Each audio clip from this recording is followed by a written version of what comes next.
grace. I face tomorrow by His grace. I am nothing without His grace. All I am is by His grace.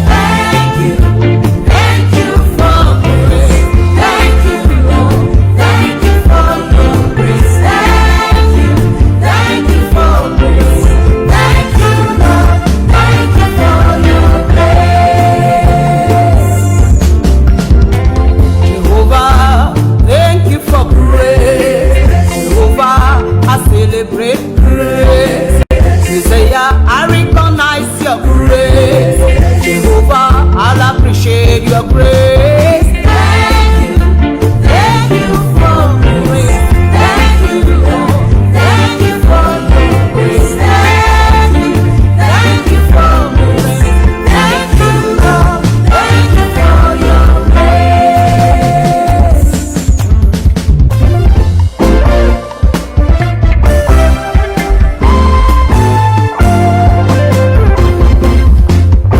Jesus came with grace. I have kids just by grace. I own a business by His grace. I own a house just by grace. I ride a car by His grace. I am blessed just by grace. I am nothing without His grace. All I am is by His grace. Come on, say thank you, thank you for grace. Thank you, Lord. Thank you for your grace. Thank you for grace. Thank you, Lord. Thank you for your grace.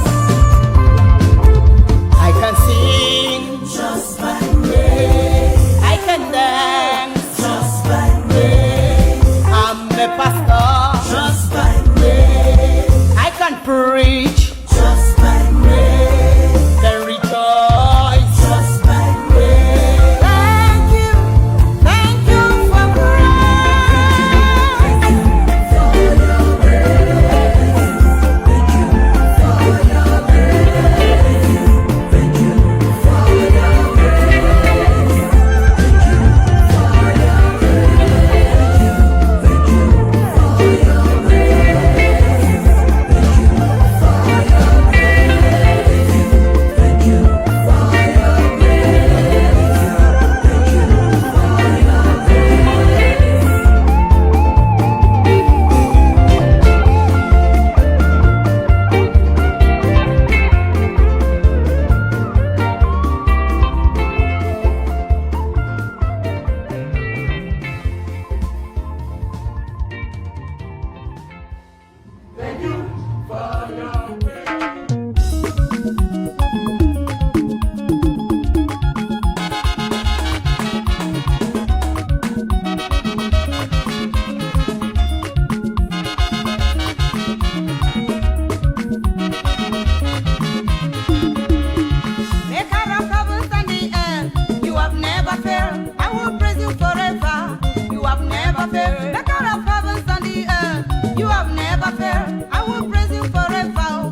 lencheme atanda tabo ndemjere gugan sagiye atanda tabo mumu utari lencheme atanda tabo ndemya gusibo ni buwe atanda tabo mumu utari lencheme atanda tabo ndemya gusibo ni buwe atanda tabo mumu utari lencheme atanda tabo.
Everybody get the own day where God go bless me.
watch nonsense, they send nonsense, other people on phone.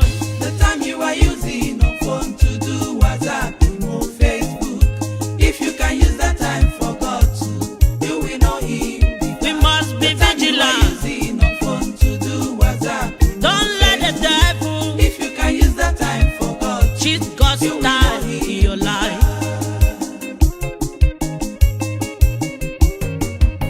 How many hours do you spend on phone as a child of God? Phone has made a lot of Christians to be prayerless. Some are carnal. It makes them busy to the level that they cannot study the word of God in a day or pray. Some of them, they answer every call. They make many calls in a day. Because of the many calls in a day, it has affected their prayer life. Even in their prayer time, they pick calls. Phone is now controlling you because you are not disciplined. We need to be disciplined as far as phone is concerned. What do you watch on phone as a child of God? Your Christian life is going down because of what you watch on phone. You have money for that, but no money for offering and tithes. Some of you are debtors to MTN, debtors to Nextel and Orange. You can forget to read your Bible, but you cannot forget to have your phone. You manipulate your phone, even while on the bed. Some people manipulate their phone, even in the car. Some manipulate their phones on the road. We need to come back to our senses to know it's a strategy that the devil is using today to distract many from God.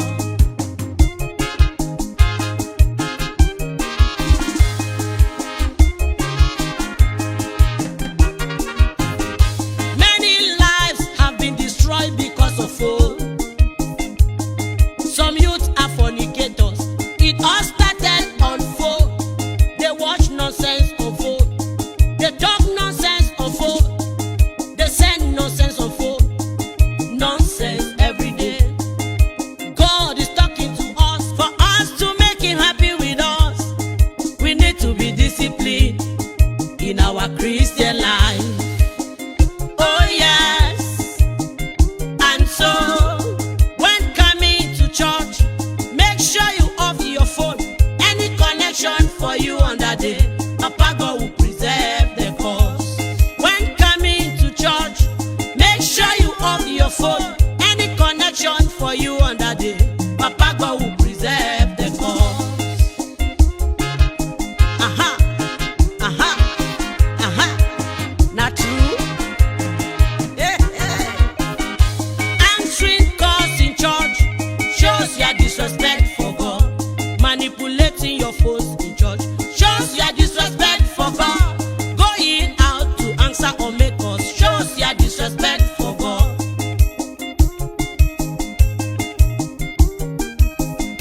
I have a question to ask this generation.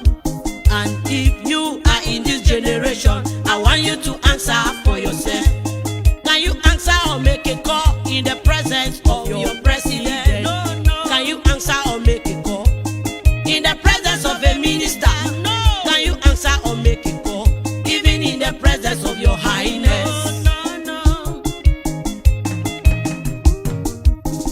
If you cannot do that to men, what about the owner of your life? Please give God the respect He deserves from you. I say give Him the respect He deserves from you. Give Him the respect He deserves from you. Yes, so God deserves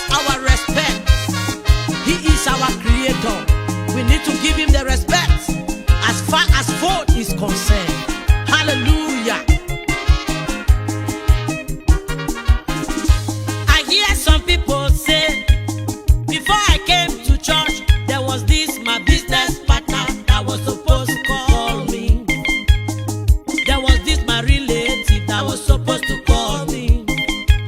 So before they came to church, they did not receive their call. So when they entered the church, immediately they take their seat. They will sit down for a while and praying for that while. As they are praying for that while, they are thinking in their heart whether there's a missed call in their phone. After praying for that while, they will pick up their phone. They will go outside as if they want to go and eat themselves. It is not true. They are outside busy making their calls. The service is busy going on. They are busy making their calls. And do you know that some of the calls ended some people to go back home? The service was not over. They left the church. We need to come back to our senses as far as phone is concerned. God is angry with us. We need to change. Aha! Is somebody hearing me? Are you addicted to phone? This is your time for change.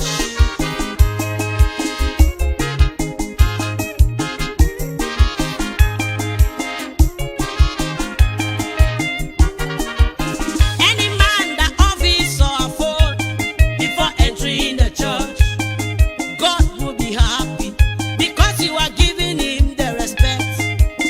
When you enter the church, any man that wants to call you, God will tell them not to call you. And after the church, this same God of heaven will begin to move in the heart of the people who want to call you when you are in church. He will tell the people, you can call my son or my daughter now.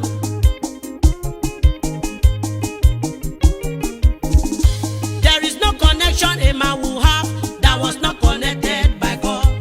Every genuine connection you have, God got you connected. So when it comes to Jehovah's time, give him the respect due to him.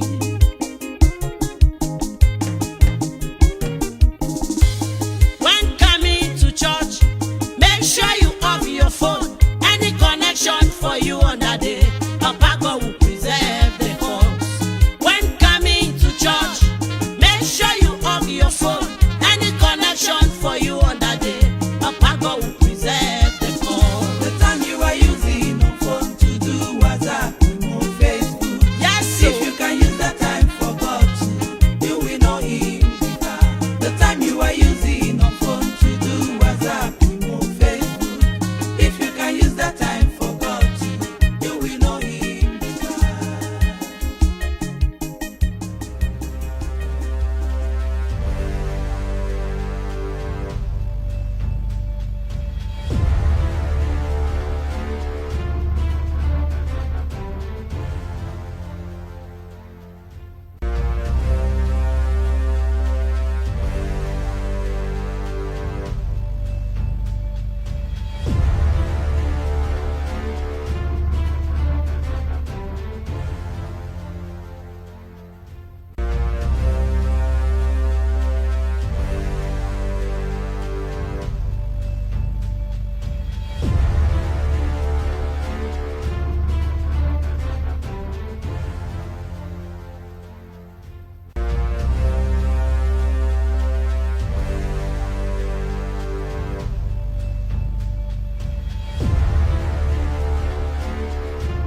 Hello, ladies and gentlemen. England is governed by the Englishmen, America governed by the Americans, and of course, Africa wants to be governed by Africans. Of course, Ambazonia too wants to be governed by Ambazonians and not by some colonial masters, neo-colonial masters in the name of La République du Cameroon. Good evening and welcome to ABS Africa Broadcasting Service, coming to you by way of the Anchorman. Thank you for tuning in, ladies and gentlemen. I want to thank all of you tuning in from ground zero, from ground one, from everywhere across the globe. And all of you, of course, joining from the diaspora. You in the diaspora.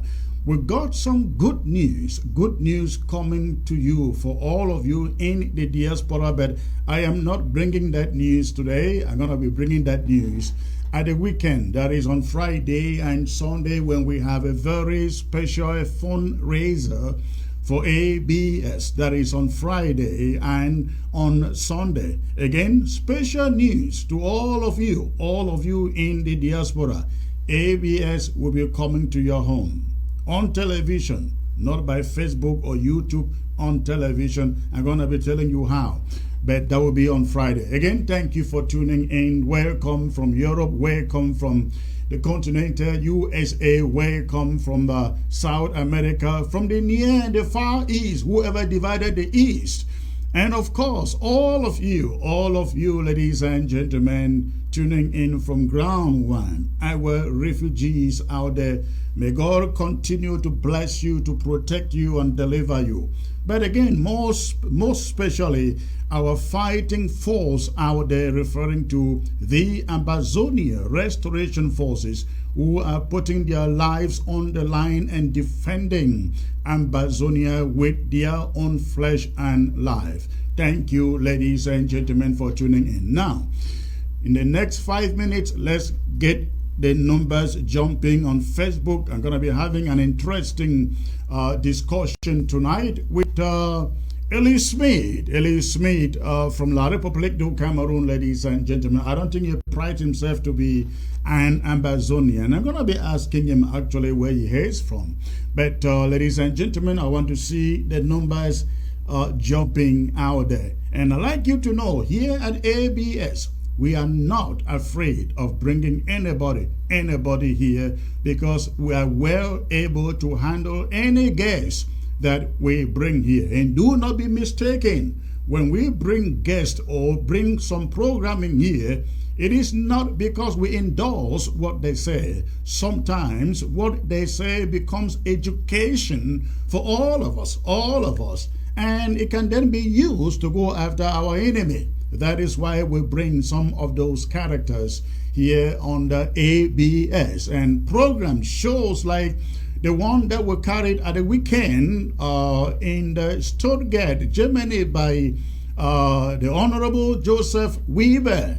I saw all your comments. I read all your comments. I saw all your fury, ladies and gentlemen. But listen, we're going to be taking care of that in the days ahead.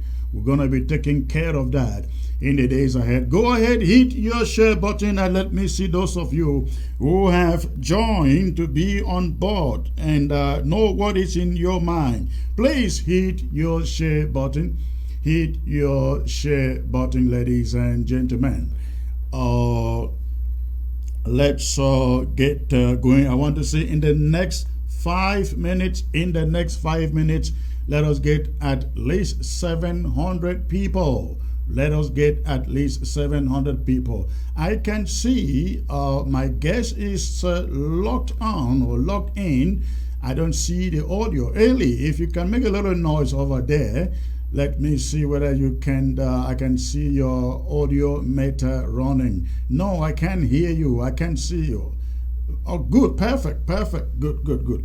All right, great. Let me see, ladies and gentlemen, those of you who have tuned in, and see what is in your mind. But let me say this once more. We brought in the Honorable Joseph Weber, which at this moment I really don't know whether I should call him honorable. But going by what he did in Parliament, ladies and gentlemen, I think he deserves it then, today. I don't know. I will leave that for you to decide. But he was in Stuttgart, Germany over the weekend. I must say, personally, I was disappointed from what I heard from Honorable Weber. I thought Honorable Weber was going to Stuttgart, Germany to formally, after staying in exile in the diaspora, London, for over 3 years, doing absolutely nothing that no one saw for the struggle. I thought Honorable Weber was going to come out to say, fellow Ambazonians, the moment has come for me to step in and walk with you and support you and get you to stand with me so that we take this struggle to another level. I did not hear that. I did not hear that. I heard the condemnation of the interim government. I heard the condemnation of every group that is out there. I heard the mention of about 5 or 10 internet governments, ladies and gentlemen. This isn't the language that I expected from Honorable Weber. And again, it was a real disappointment out there in Stuttgart, Germany. But in the days ahead, I'm going to be coming to present a talking point, a monologue on the Honorable Weber's lecture in Stuttgart, Germany. Now, again, let me see those of you who have joined. Please, ladies and gentlemen, I need you to hit that share button very quickly so I can come to you with this special presentation. Hit your share button and get everyone on board. Let them know the anchor man is here.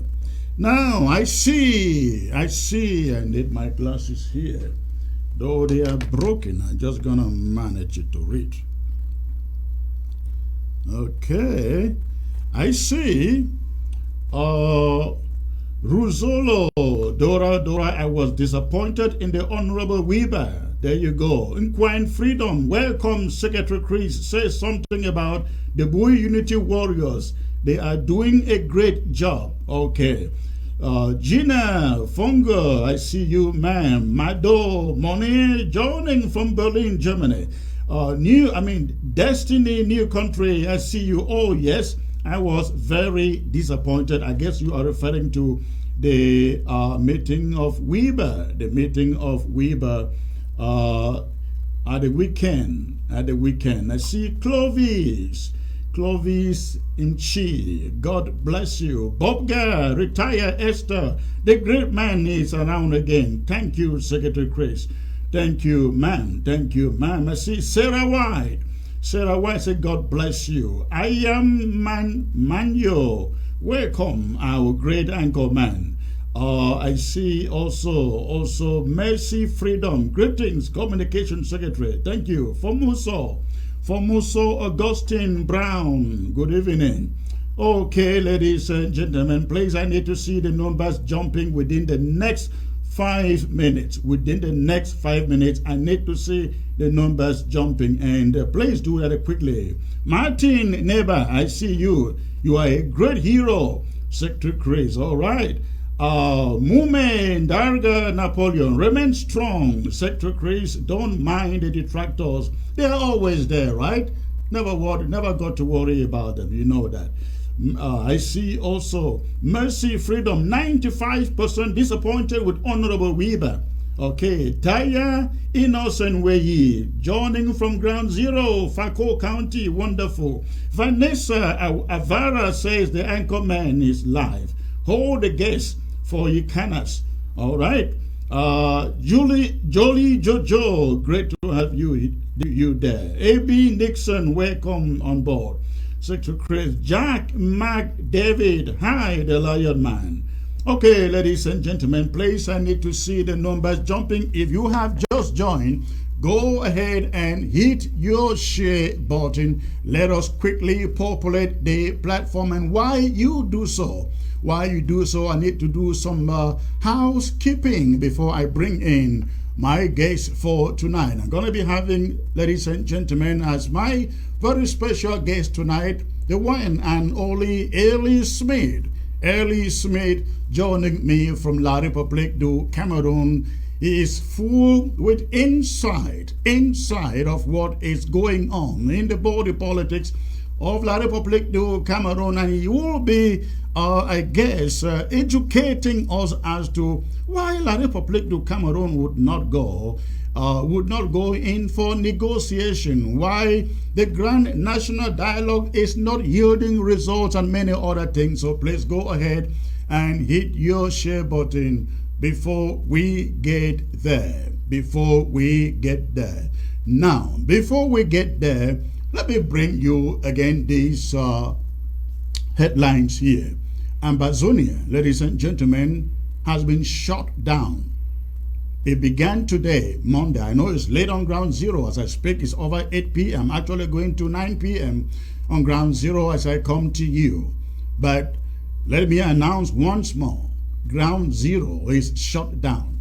A few minutes ago, I came up with an audio message that I really would love if you received it. Please make sure that everybody, every family, friend on ground zero gets that piece of message. And this is a message. And this message is not just so that we can have a successful lockdown. It is what is happening. Now, a few days ago, La République du Cameroon sent out a statement announcing the beginning of 20th May festivities to start on May the 17th. That is tomorrow, Tuesday, tomorrow. Instead of the usual 20th May, just 20th of May, they move festivities to begin nationwide on the 17th, meaning tomorrow. Now, they did not only do that. Now, this is exactly the statement coming from them. Excuse me. This is a statement that La République du Cameroon sent out a few days ago, announcing the beginning of 20th May commemorations on Tuesday, that is tomorrow, the 17th, instead of the 20th May proper.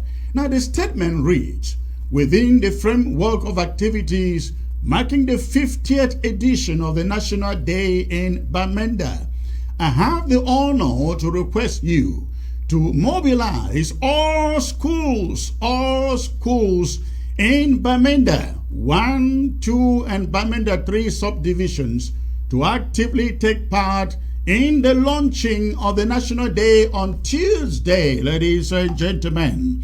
On Tuesday, they say, May the 22nd at 8 a.m. at the military stadium, and in the March Pass on the 20th May 2022 at the Commercial Avenue Grandstand. Schools should come along, they say, with a national flag. Which flag? They mean Ambazonia flag or which flag? Well, Ambazonia is not showing up.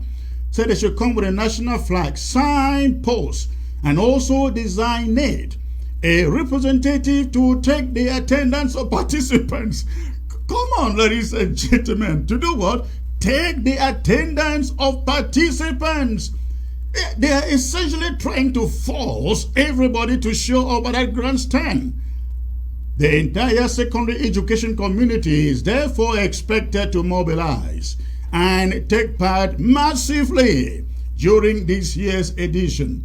All participants are mandatorily expected to respect the COVID-19 barrier measures, especially the wearing of the face mask in compliance with the norms prescribed by the Ministry of what? I can't read that. The Ministry of Health and Partners.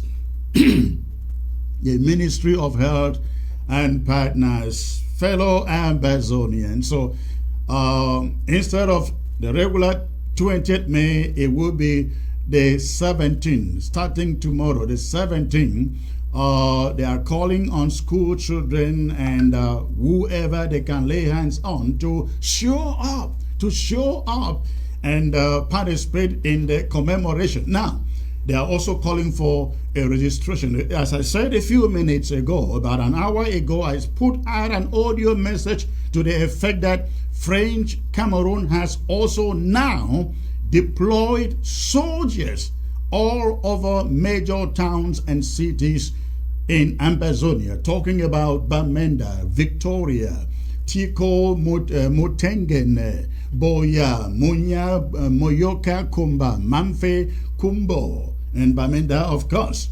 They have deployed soldiers, most of them in civil, in these towns and cities, and their mission, their mission is, they said, to pick up Amba restoration fighters, pick up our arrest Ambazonia restoration fighters when they come across them. Now, we all know that they are not going to pick up any Ambazonia restoration fighters. What we know, what we have learned is that any young man or woman they find on the street, they will pick them up. And you know what it means. When they pick you up in that damn country, they are taking you to prison. If they don't take you to prison, they torture you to death. And if they don't torture you to death and they have to release you, they take a chunk of money out of you. They make you go poor for the rest. Your family go poor for the rest of his life. So again, we are passing this information to everybody out there in Bamenda, in Kumbo, in Jakiri, in Dob, in Bali, in Motengene, in Victoria, in Kumba, in Mamfe, in Tiko, Munyoka, every town and city in Ambazonia. Please, ladies and gentlemen, stay away from the roads, stay away from any business beginning tomorrow, Tuesday through Friday. Ladies and gentlemen, stay away. If a stray bullet doesn't pick you, La Republique du Cameroon may arrest you, and when they arrest you, I bet you will pay. You will pay. You don't pay, your family will pay. I do not think you want to put your family in that danger. That is what lies ahead, within the days ahead. Now, besides that, we are asking every Ambazonian to take note of lockdown. We're not going to see any taxis on the street. We're not going to see any Okadas. We're not going to see any shops open. We're not going to see any schools. Now, this is very, very important. We'll learn that this college in Quen, Bamenda, is it called a comprehensive college or comprehensive high school, is actually forcing students to come to school. We are warning the principal of comprehensive college. I don't know what other name is, but is it in Bamenda. Please stay away. Do not put students' lives in danger. You want to open the doors of your school, you are free to do so, but know that there may be consequences. There may be consequences. We have shut down all of Ambazonia beginning tomorrow, Tuesday the 17th through Friday the 20th at 6 p.m. through to 6 p.m. on Friday. So please, the administrators of Comprehensive College in Bamenda, please, I hope you hear me. We are looking out for you. And of course, this applies to every other school that wants to open the doors and force students to come to school or to go out marching on Bamenda Commercial Avenue. Please, we are taking note of any school that shows up, on the Bamenda Commercial Avenue, that school will come down. And I mean it. You can cut this audio and put it out there to whosoever you want to. Any school that shows up on the Bamenda Commercial Avenue, anywhere in Victoria, in Kumba, in Mamfe, every town and city, we will take note. We will take note of those schools and we will shut them down. This 20th May will not be a joke, unlike any other. It will not be a joke. We will enforce this lockdown to the letter. And so every educational institution out there in both zones, please, and parents, please listen to the sound of my voice. We don't want your children to become victims of this struggle. Please, we're asking you, let your children stay home. They should not venture to any classroom within Tuesday and Friday. Again, they should not venture into any classroom or any public occasion. Those schools that open their doors will be shut down until this war is over. You should remember the example of Nacho. What happened to Nacho Comprehensive in the 90s? When they entered into the politics of La République du Cameroon, you all know Nacho has never recovered. Has never recovered. And if you are out there in the business of education, especially in the private institutions, we are passing this message to you. Do not get under any intimidation by colonial officials out there and send people's children out there to go and die. Some will die if they go out. So please take this very, very seriously. All right? And we have also learned that some teachers are there organizing common entrance on Tuesday. Organizing common entrance on Tuesday. We have asked, if you have to conduct your common entrance, put it next week. Nothing holds this week. And if any taxi, any bus, any private cars found carrying anybody going for common entrance, going for any public manifestation, well, you know what the result will be. I just thought I should bring you these updates. Again, stay home, ladies and gentlemen. It is not a threat, but listen, we have to enforce this. We really have to enforce this, and I needed to bring this to you.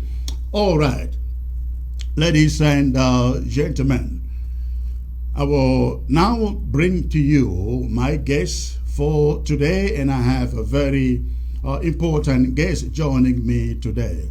Now, before I bring him in, I just like to give you a little updates here as to who he is.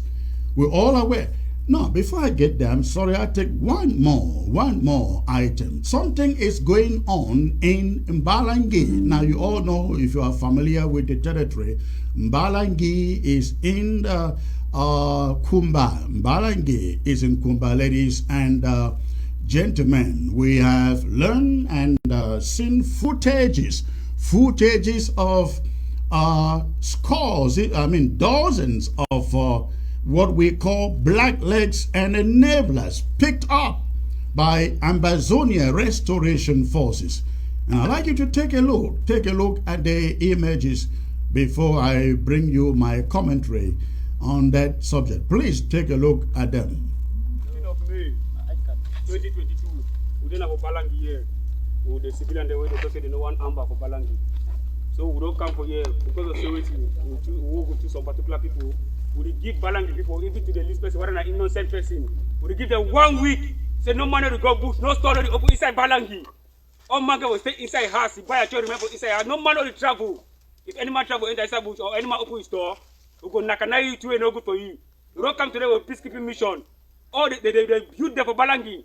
They join the attack. So they jump one person or one general. Naki, Giwun. So the Gidi one is so the message for all the people of Balangi. No store, we know what me open. 1 week, no store they open, no money go to farm. All money for inside, no money travel. All right, ladies and gentlemen, don't they look like a professional army out there? Look at them. Look at those guys defending Ambazonia. Do they look any different from a professionally trained army? Of course not. But I like what they are doing there. Now, you can see they are not torturing those civilians. They are merely warning them, prescribing some punishment to them for trying to betray them. Now, we have said this here again and again and again, and this is a policy here at this interim government. We have no doubt that there are rooks fighters out there calling themselves Ambazonia Restoration Fighters. We know those ones are there. Of course, they are there. The bad eggs, we call them. However, the idea that any person, any group in any community would want to betray these guys who have offered their lives to defend their own country, their own territory, is something that we will never accept, and so we support. We stand by these guys who are defending their country and also taking measures to make sure that blacklegs and enablers are arrested and disciplined. And so we would like to pass this warning out there. We saw this before in Oku. We saw this before, I think, some time ago in was it in Mbonge and other places. Now we're seeing it here in Mbalangi, where the restoration forces are actually arresting these fellows, ladies and gentlemen. We want La Republique and their agents, enablers, blacklegs as these ones that you see here, to know that we stand. This interim government stands fully behind, in support of these restoration fighters trying to bring discipline into these communities. We will stand equally up against them. It will find them torturing, find them kidnapping and taking ransoms from civilians. We will condemn it. But when it comes to blacklegs and enablers, no mercies. We have no mercies at all for them. So, ladies and gentlemen, I will now take you into this broadcast proper and welcome my guests into the studio. I'm talking about, again, Ellie Smith, ladies and gentlemen. Ellie Smith is a very familiar face in the politics of La République du Cameroon. He is certainly not a politician. He is a commentator, he is a reporter, he is a journalist. But he has seen almost everything that has taken place in that country. And I think it's a privilege to have him to tell us what exactly is going on in La République du Cameroon from the Grand National Dialogue. Grand National Dialogue, ladies and gentlemen, that was meant to, end the war, bring the war to an end, to what has to the Swiss initiative. Why is La République du Cameroon not willing to sit on table to negotiate, to dialogue with Ambazonians? I guess Ellie Smith will have some insight into these events. Ellie Smith, sir, it's a pleasure to have you joining me here at ABS. Good to see you, sir. Thank you. Thank you for having me. I am pleasantly surprised that I am a guest today. Pleasantly surprised. Well, that is interesting. But listen, I am quite glad to have you as a guest. We're going to have a really cordial conversation in the course of this. And I really hope that we really hold it cordial. So, let's start with this.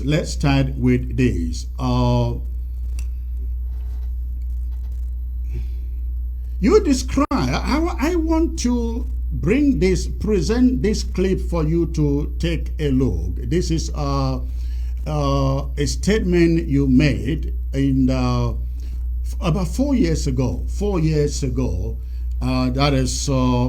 this struggle is now, this conflict is now 5 years and counting. You made this statement at somehow about 1 year into the conflict. Take a listen, please. Take a listen. Mistake of this government, I will not say something extraordinary. Any honest and patriotic Cameroonian know that this is one of the most incompetent regimes that we have within the sub-region, and that they, almost like any dictatorial regimes, want to control sport because they know sports, like football in most of our third world countries, is the opium of the people. So they want to manipulate it. They want to put people at the helms of it, people whom they think will be loyal to them. That's the reason why they are in. And so the dictatorial regime of Paul Biya is no more different. Don't you find it a kind? The dictatorial regime of Paul Biya is no longer different. So, 4 years ago, early, you described Paul Biya as a dictator. Of course, you were right. Everybody knows, it's not strange in anybody's lips that Paul Biya is a dictator. But I was surprised. Nobody has ever touched you. Now, do you still believe Paul Biya is a dictator? Well, there are times you make statements and you turn behind and look at it. I think that is not what we have to talk about. What we think is what is the state of the country today. Is Cameroon what our forefathers wanted it to be? Surely not, because we wanted a country which is secular, democratic, respect of basic human rights. And you know, Cameroon is a young country, it's relatively young to other older countries. So the journey to become a liberal democracy is synonymous to that of a journey of 1,000 miles. So I think we still have a long way to go. I'm sorry though. When you say that we shouldn't talk about that today, are you saying that Paul Biya is still a dictator? Well, I'll try to put in some nuances in it, and I think we don't want to have any fixation on people. My own point is, are we what we wanted this country to be? I think collectively we will say without any blink of an eye that no. I want us to talk. I think what we have to talk is the state of the country. Do I need to be describing things? No, I think it is a matter. It was like a poem. The author said what he said. Everybody can do his or her own interpretations. When you talk about the state of the country, we are essentially talking about the state of the country because of what the dictators and his allies have made the country to be, to become, isn't it? Well, I think we are all Cameroonians. If there is a problem today in this country, we have to individually and collectively assume you are a Cameroon. You know I'm Ambazonian, correct? You are a Cameroonian, you know Ambazonian. You know I am Ambazonian. Even though we I didn't hear now we can decide. Yes, go on. We know we are all Cameroonians. We can decide. You in your circle, you will not include Chris Ano there as a Cameroonian because you know I've been defending Ambazonia for the last 5.5 years. No, we know and you know that you are Cameroonian. Now, in a country like ours, I can take that out of your mind. Your opinion is good for you. Of course, I appreciate you respect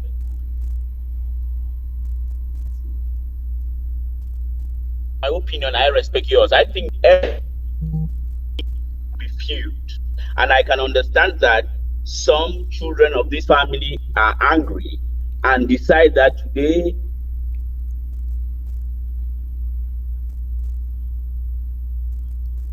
I'm no longer to be.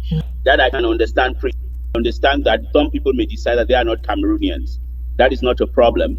But we know pretty well that we are all Cameroonians. Is Cameroon perfect? No.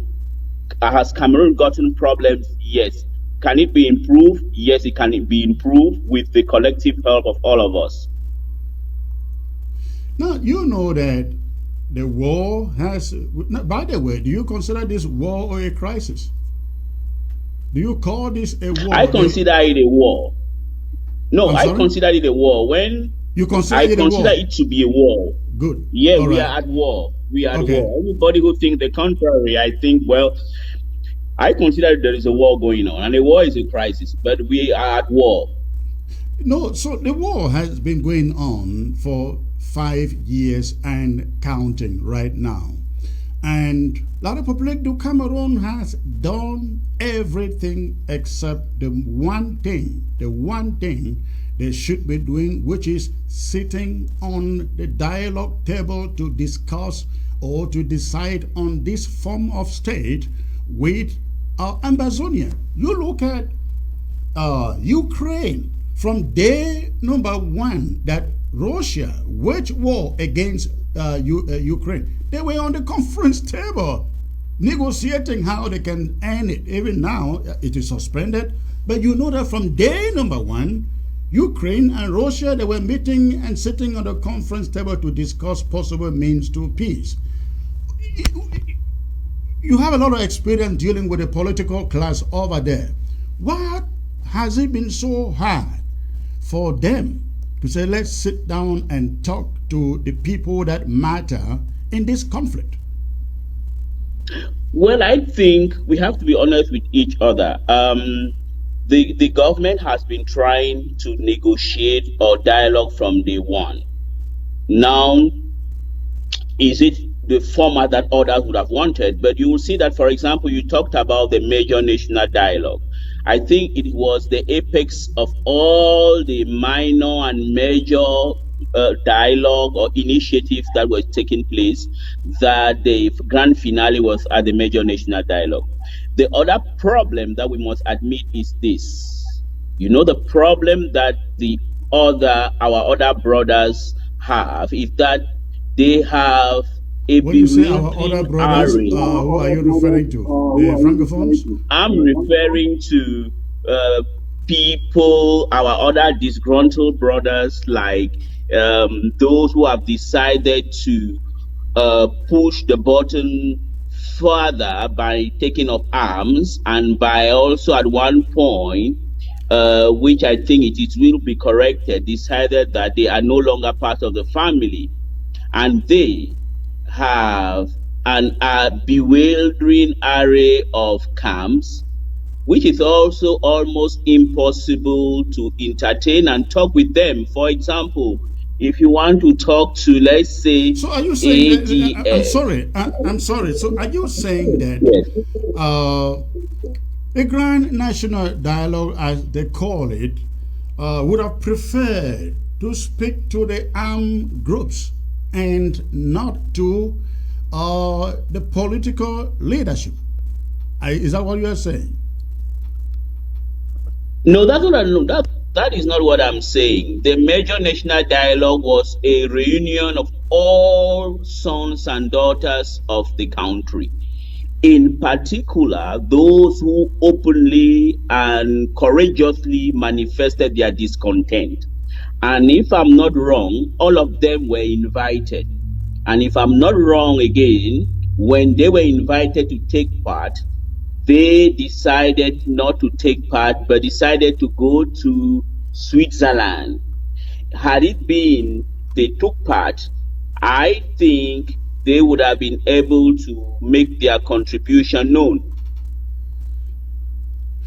Now, when you say they choose to go to Switzerland, did you really think that any of us would come to Yaoundé, considering the security situation in that country? Were you really expecting that? In other words, why could La République not just think of, if they really meant it, looking for a way to resolve the conflict, just say, okay, they are not comfortable coming to Yaoundé to hold this meeting, let's meet them halfway, let's meet them somewhere. Why couldn't they just do this and send the message to the world that they really want to resolve this conflict? No, I think except Cameroon government is so stupid. If they issued an invitation for you people to come and you people came, nothing would have happened to any one of you. I'll give you an example. It is not in Cameroon. Let me give you one example. There's one gentleman, he's now not of this world. His name is Bernard Polelas. When Sassou Nguesso decided to organize a similar organization or reunion, he thought that Bernard Colelas was not to attend. But Bernard Colelas bought his air ticket. Then he was living in Abidjan. And you know what happened? What happened was that the airport in Brazzaville was closed. So I think we need to learn from the mistakes of what other people did. Another reason why Denis Sassou Nguesso won the war and Lisuba lost was that when both adversaries were invited in Libreville for a negotiation, Sassou Nguesso, who was the belligerent then, attended. Lisuba decided not to, but invited Jonas Savimbi to Point Noir for a National Day ceremony. So I think it is a mistake, a colossal one, and which we all have to, we will all regret it as time goes on. If there's an opportunity to dialogue, don't forsake it. You either come or you designate people to participate. Because if you had come at the major dialogue, which was able to produce its signature project, which is the special status, you would have been able to express your opinions and your reservation, and that at the end of it, something will come out that will be far more better than what we have today. Now, when But I you think it's a say, mistake that our brothers and sisters did not come. when you call it a colossal mistake, that it was made, somebody who is not familiar to the grand national dialogue or major national dialogue, as you call it, would want to think that, oh, it was a great success, and if separatists were not too belligerent, they would have made some gains. It wasn't so, isn't it? Because one of the questions I was going to ask you is, what have we gained from the grand national dialogue? Look at Bamenda. Bamenda lies in ruins. You will believe that. In fact, I will read you a quote that you put somewhere, my brother. Bamenda lies in ruins. Bamenda, they went into Bamenda and said they were widening the streets in Bamenda 1 month. They didn't get into 1 month, they abandoned Bamenda. Ever since this struggle started, there has been no access road into Bamenda. Even when that road literally cut into two, they carried caterpillars, put them on the roads, and made people to believe, oh, they were coming the next day to fix the roads. Nothing has happened. Bamenda is abandoned. You would really think that if grand national dialogue was serious to meet the needs of Ambazonians, they would pick these needy areas and immediately be sensitive enough to attend to those problems. They have done nothing. Now, I don't want to talk about the ring road, the seaport, and all those yesteryear's projects. What has the national dialogue achieved? The regional house, the so-called House of Chiefs. What new have these brought to the people? Okay. What? I think you are frozen. Most of all, I can hear you now. Go can on. Can you hear me? Can I go on? I can hear you now. Yes. I wanted to point out this. The major success of the major national dialogue first is the fact that it has vindicated what most of us have long been clamoring for it, even though it was short of all what we wanted. One, we of the Anglophone General Conference, for example, wanted that there should be a pre-meeting of the Anglophones of the Northwest and Southwest regions before a major jamboree or major meeting of all Cameroonians, because even though we have specific problems, but there are other problems that we have that also overlaps into the other 8 regions. First, so it was a vindication because it came, one, to prove that contrary to what some I will stop individuals... you a little bit there when you say it was vindication, because it didn't appear like you of the federal movement had any vindication. You will recall that when Frundi stood up and speak, he was and mentioned federation, he was booed. Karina Tumi was booed. Simon Monzu was booed. When they all tried, even Agobala also, was booed when they all tried mentioning federation. They were all booed. So I don't know. You did not succeed to do anything there. No, no, we succeeded. Being What did you bullied, succeed to do? booed. No, first, what we succeeded in doing was that is to speak freely and then come out with what is called the what I refer to as a signature program of that dialogue was the special status. First of all, being booed or heckled is part of democracy. You are how parliamentary discussion takes place at the British Parliament or where you are in the United States. People are heckled, Comrade, people are booed. It doesn't this mean was a anyone- little different. This was a little different from parliamentary debate. As you know, we are not talking about the British Parliament or the House of Commons. We are talking about something that was meant to profess solutions, to in a conflict. What solutions did they Yes. come out with? Yes, no, they came out with solutions. The solution, What are you they? kind of mentioned it somewhere, but I think, yes, the solution, first of all, is that if there weren't any major national dialogue, we would not have a special status.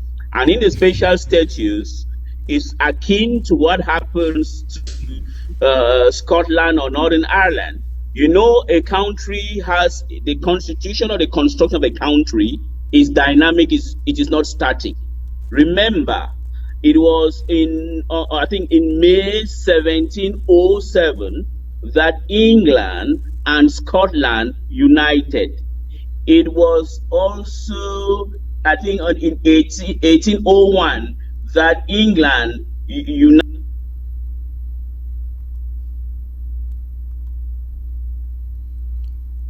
I think I lost you there.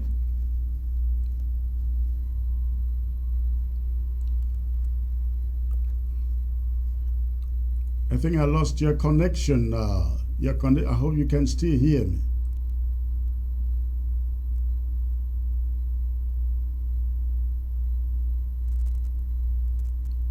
All right, ladies and gentlemen, let us hope that he is able to reconnect as soon as possible. But I would like to do some commentary on the referring to the special status as some progress, some success that came out from the so-called Grand National Dialogue. Special status for who? The question that every Southern Cameroonian and Ambazonian asks out there is whether sitting in Yaoundé, anybody has the right to give Ambazonians some special status. Does anybody have the right in Yaoundé to do so? Of course not. So the idea that special status was a success, special status that is not being implemented everywhere, and even if it were implemented, it doesn't change anything. It changes nothing, because if it were to change anything, you will have the right actors on the table deciding exactly upon what should be done. The right actors were not on table. The leaders of Ambazonia were not on table. And so the idea that special status was some success, absolutely not. Eli, if you can hear me, the best thing you want to do is log out and log back in. Just log out and log back in. If you can hear me, log out, log back in, and that should be fine, I believe. Unfortunately, the kind of network you have in that country is not one that one can always rely on, but I hope that you are able to reconnect. So, ladies and gentlemen, while we wait for Eli Smith to reconnect, I want to bring you some other information that came in to us today. Let me talk about some information that came to us, that came to me today, and I'm going to link this up to what this interim government has done as far as taking back our accounts from the Sako regime are concerned. Now, I want to say that today I received a package. I received a package from Sako government, or so-called government, ladies and gentlemen, being sued. They say the plaintiff there is Ambazonia Foundation.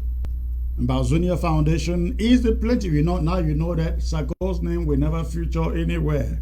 His name will never, ever feature anywhere.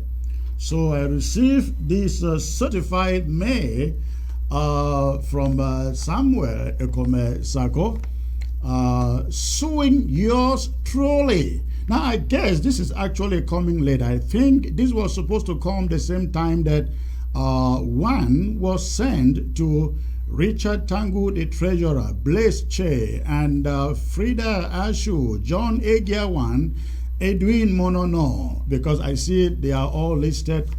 They are all listed in this damn so-called suit. This is dated May the 12th, just a few days ago. I think this should be new. This should actually be new. You will recall that 2 weeks ago they sent out letters to our treasury members. To to surrender the accounts of the interim government to Ambazonia Foundation. They said that has to be done within 7 days. 7 days, ladies and gentlemen. Now, this is what happened within 7 days. Within the 7 days. Oh, this is Elise Smith calling me. Let me take a brief break out and get Elise Smith. Hello.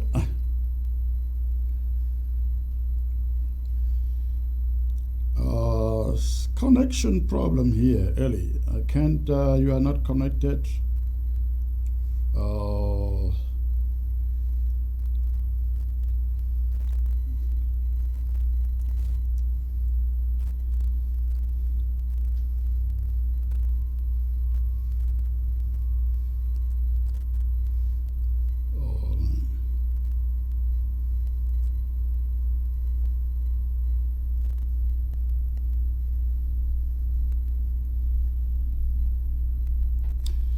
All right, so ladies and gentlemen, Sako's lawyers sent out a statement to our treasurer, Richard Tangu, and others, asking them to surrender Ambazonian accounts to the Sako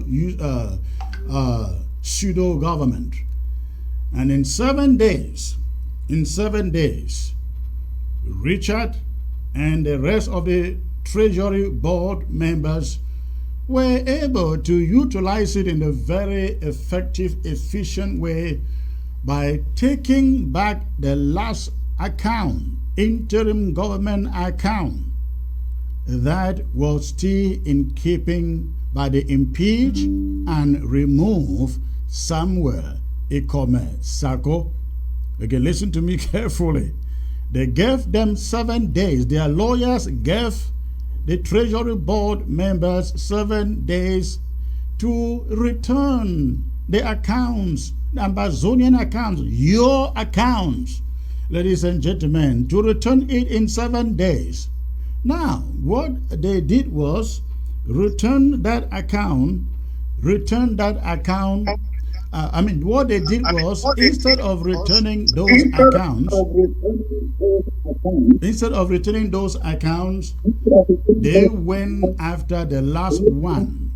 They went after the last account that was still in the column of the of the pseudo government of Samuel Ikome Sako. So I come to you with good news. Good news. And the good news is this, that as of this moment that I speak to you, all bank accounts belonging to you, the people of Ambazonia that Samuel Ikome Sako was trying to hijack, they have all been taken back into the government that is led by Iya Marienta. Ladies and gentlemen, I think somebody out there should give her some thumbs up for fighting hard and taking back every single bank account that belongs to this interim government from Samuel Ikome Sako and his Bitcoiners out there.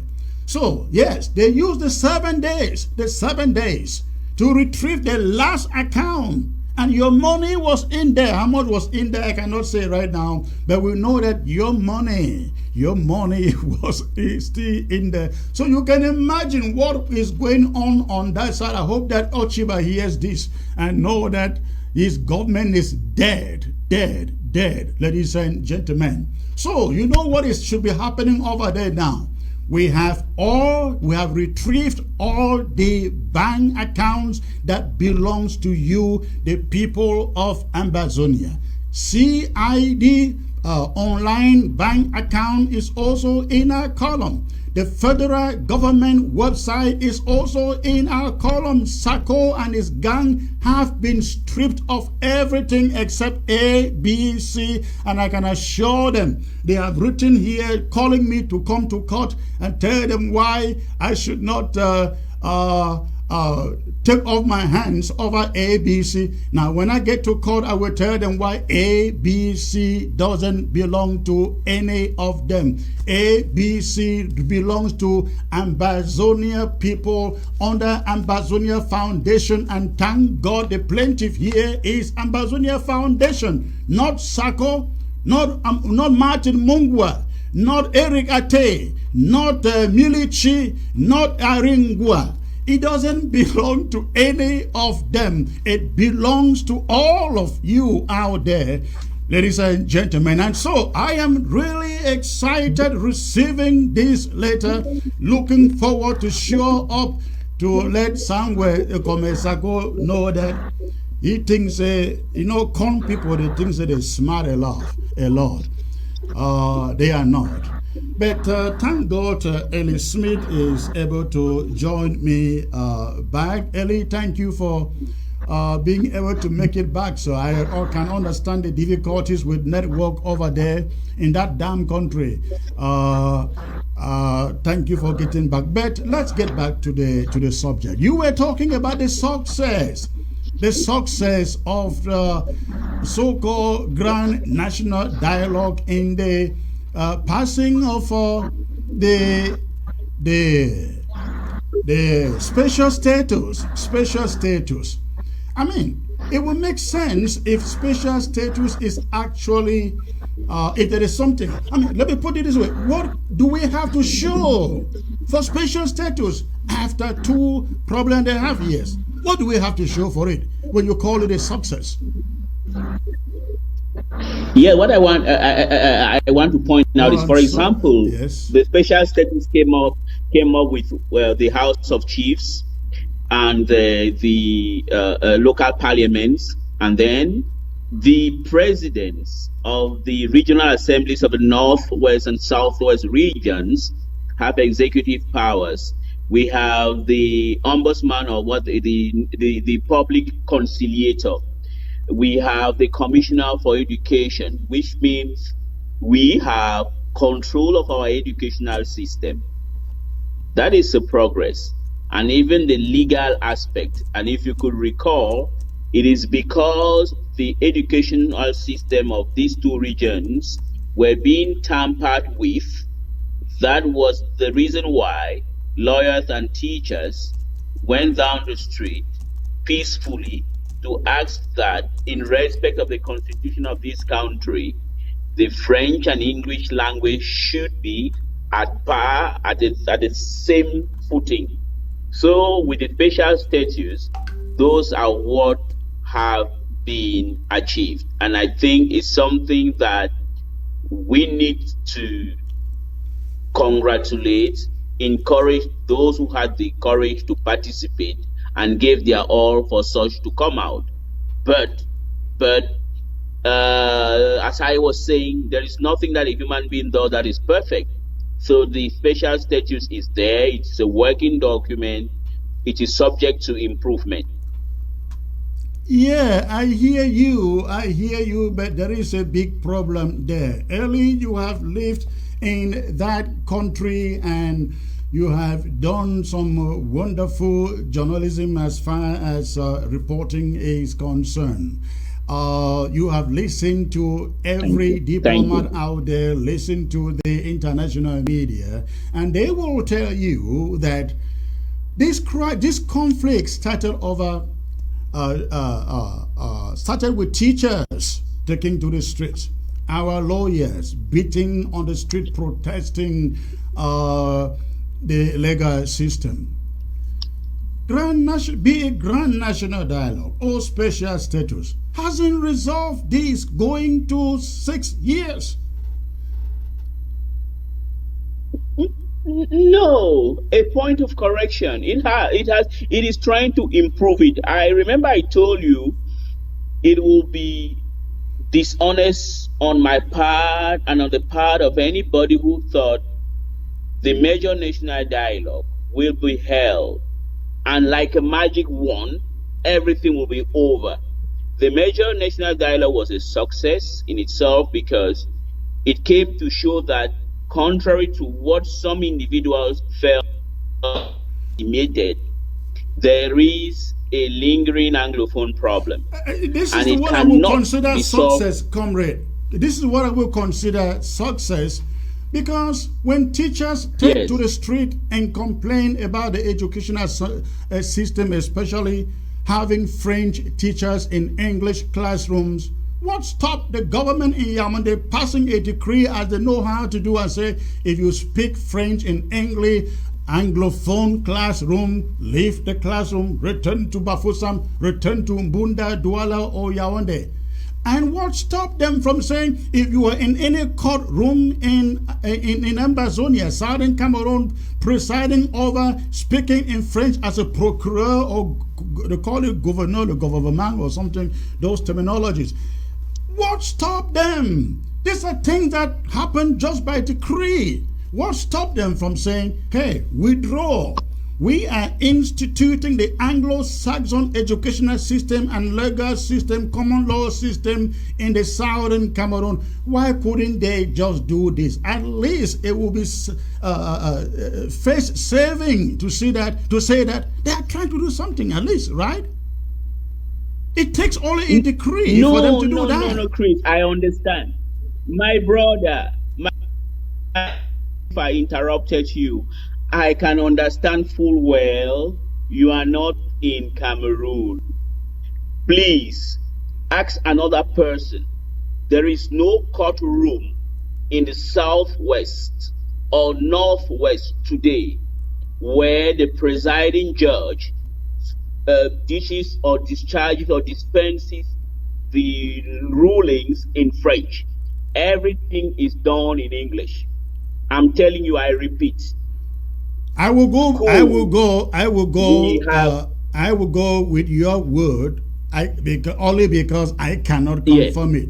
But how about the teachers, the francophones teaching mathematics and history and physics in classrooms in the Southern Cameroon, Ambazonia? No, they are still there, isn't it? It used to happen before. No, please. I will want you, after talking to me, you are a journalist, you are handling a very important program. Watch beyond Cameroon, it's all over Africa. I would implore you to ask someone else, and you will not see anymore any teacher who doesn't speak English teaching mathematics or teaching any other whatever. Those who are teaching in English teach English. Now you will French, even though it is diminishing around the world or reducing around the world, but only progressing in French-speaking Africa, is an international language. And we cannot refuse our children from learning French as an optional or a major language. Because If it is that optional, is if the it is reason why- optional, sorry, if it is optional, it is okay. But when you have a teacher in the classroom and cannot even communicate or teach those children in the language they understand. I mean, I'm sure you listened to an audio that came out from the University of Bamenda a few months ago where a French lecturer, a Francophone lecturer, could barely pronounce anything that the students could understand, and the students recorded it and put it out there. You heard that.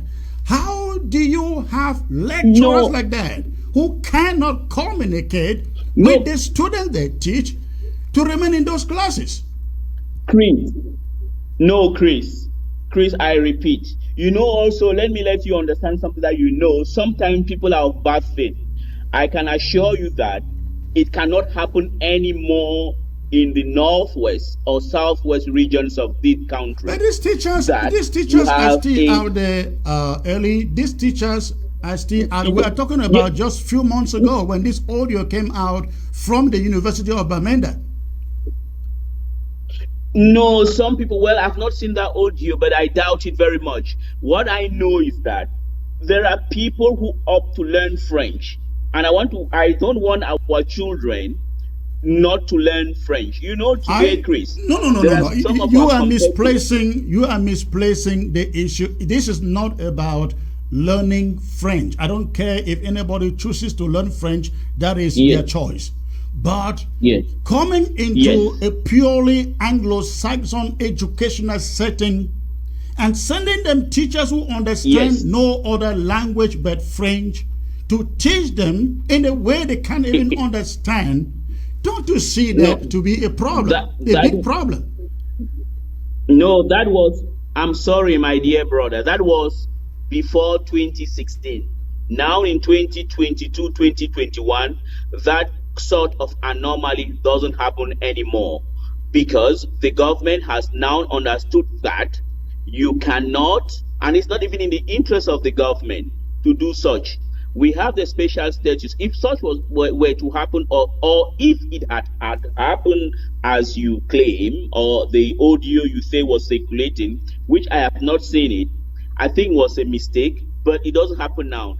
All the teachers in subjects where they used to send French language teachers to teach have been withdrawn and replaced with English speaking teachers.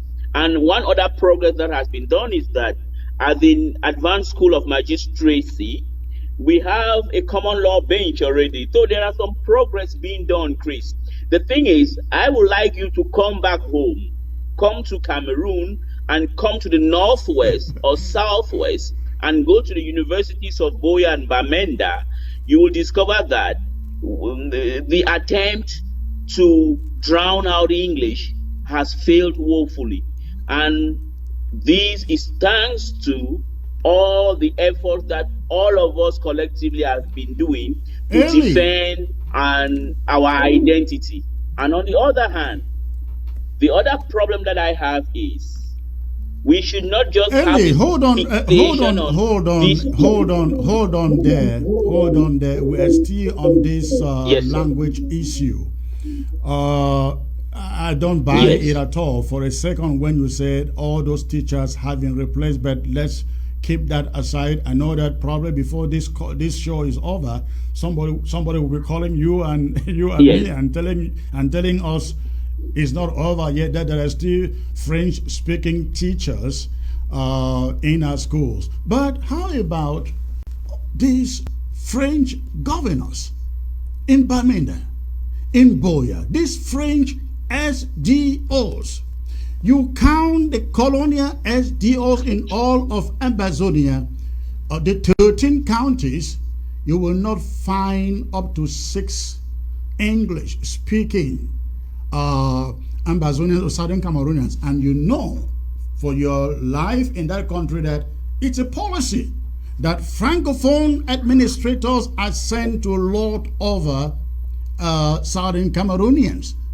How can a Southern Cameroonian sit there and say, okay, assuming they took out the teachers, assuming they took out the procureurs and so on, why can't they have their own indigenous governors elected by them who speak their languages and their so-called colonial officials? Why can't we have English-speaking Ambazonians leading these zones? Zones. Well, those governors are not colonial. Colonialism ended in Cameroon in two phases, one in 1961 and the other one in 1960. Everybody, according to the Constitution of Cameroon, is a Cameroonian and has a right to be posted elsewhere. Now, you say somewhere about the election of governors. I think if you had come and participated at the major national dialogue, perhaps that your idea would have taken place, would have been inscribed and applied. But again, I want to compare. Did it have to take me leaving America and coming to the damn Yaoundé to tell them that they should have elected governors? Come on. You are an intellectual. You know that you could have said that. Agobala could have said that. Frundi could have said that. Munzu, Kadina Tumi. You were waiting for somebody to come from the diaspora to say that. Munzu.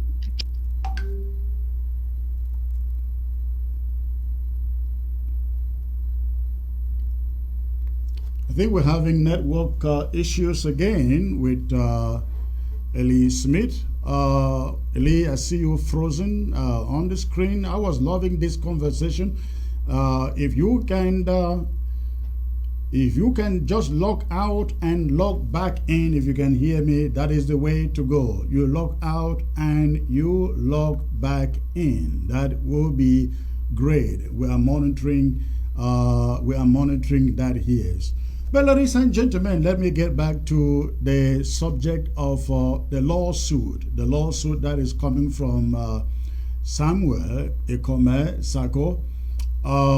As I said, I received a letter this morning asking yours truly to show up in court being sued by Ambazonia Foundation.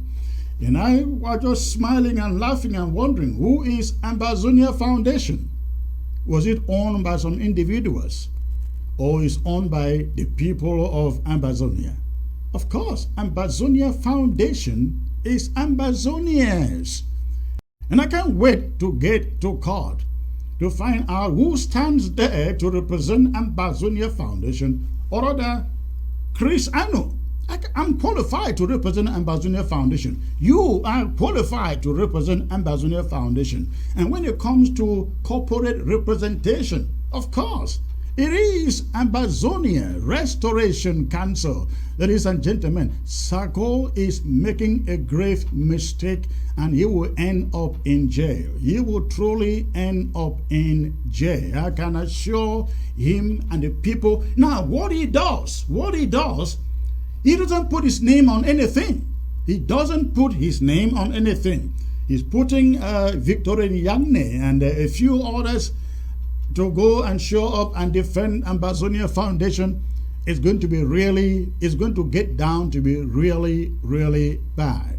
Really, really bad.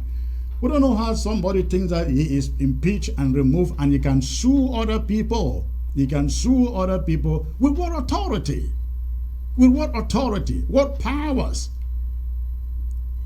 Ladies and gentlemen, I am saying this to let us see the importance of our institution. I was listening to Honorable Weber out there over the weekend condemning the idea of government. Listen, I was there from the beginning. I supported the idea. In fact, I think the idea of government came from me when I was an activist, just like one of you out there. I made that appeal, and I made the appeal based on the fact that You couldn't say you restore your independence, you restore your country, your government, and have no government. Have no government. If you restore your country, then you ought to have put in place a government. That was the argument then. I still stand by it. But a great thing that many people are not seeing about the government is that government has the advantages of these checks and balances. That the president cannot just wake up one day and become an emperor or become a king like Sako was trying to do. Government cannot just wake up, the leader cannot just wake up one day and take decisions that do not favor the struggle. And that is why we have the Restoration Council, we have the Judiciary Council, we have the Ethics Committee, we have the counties, we have the LGAs. These are all checks and balances that bring sanity and order in this interim government. And that is why we also have things like Ambazonia Foundation, so that Ambazonia's money is not entering a single person's hands. Ladies and gentlemen, Ambazonia's foundation and other foundations that run this struggle, they are not owned by any individual or by any group. They are owned by Ambazonia. Samuel Ikome Sako will recall that after Sisiko was impeached and removed, Ambazonia Foundation was in the hands of Sisiko treasurers and secretaries. They handed it over. Ladies and gentlemen, they handed it over. And the right thing for Samuel Ikome Sako to have done was to just simply, if he wanted to leave anyways, just simply hand over Ambazonia Foundation, all the foundations to the legitimate interim government led by Iya Marienta. He did not do that. And now he is looking forward to going to court. I can't wait to get there, ladies and gentlemen. Now you have to know that Diodone, is it Diodone? Is it Diodone in Salai? Yeah. Or is it, yeah, I think it's Diodone. Or is it Manuel Salai? He has tried these cases again and again and again. He just did not succeed. In Sako and this little cabal, the Bitcoiners out there think that they can get us to relinquish legitimate Ambazonian institutions to a little cartel that is led by him. That is not going to happen. And that is a good thing about America, that the law works and the law is on the side of those who are victims. And in this case, Ambazonian people are the victims, but the perpetrators will receive what they deserve. They call for this, they will see it. Again, ladies and gentlemen, I am very excited to announce today that all the bank accounts belonging to your interim government that Sako hijacked, they have now all been retained. Yes. They have all been retained and they are under the control of your interim government led by Iya Marienta. And of course, there is tantrum on the other side. Now you can imagine. Ochiba Nelson will be hitting his head on the wall, I believe, by this hour. And I learned that one of them, Patience Abidu, was so mad, she went about yelling and shouting, "This is Ambazonia women's money. This is Ambazonia women's money in that account. You have to return it." How about the other money? Was it Ambazonia men's money? Was it Ambazonia men's money? Of course not. The truth is, it is Ambazonia's money. It is Ambazonia's money. Ladies and gentlemen, it's a happy day. It's a happy day, and something is going on overside there. They are not happy. They are left with no dime. I told you, even if we don't take ABC from them, they will have no dime to run ABC. Right now, they have to go raising funds, maybe doing some war drafts to get Sako's rent paid. They have to go doing that, I guess, to get his rent paid. They have no dime, they have no bank account, and they think that it is over. It isn't over yet. We are still coming. All right, Ellie, thank you for being able to join again. I can understand the nature of the networks there. Thank you, sir. I've forgotten where we stopped. Thank you too. But it was getting really exciting. It was getting really exciting. I asked you about the governors who are out there speaking French in Bamenda and in Boya. The colonial DOs who are out there in Kumba, French, in Victoria, French, in Bamenda, French, everywhere French.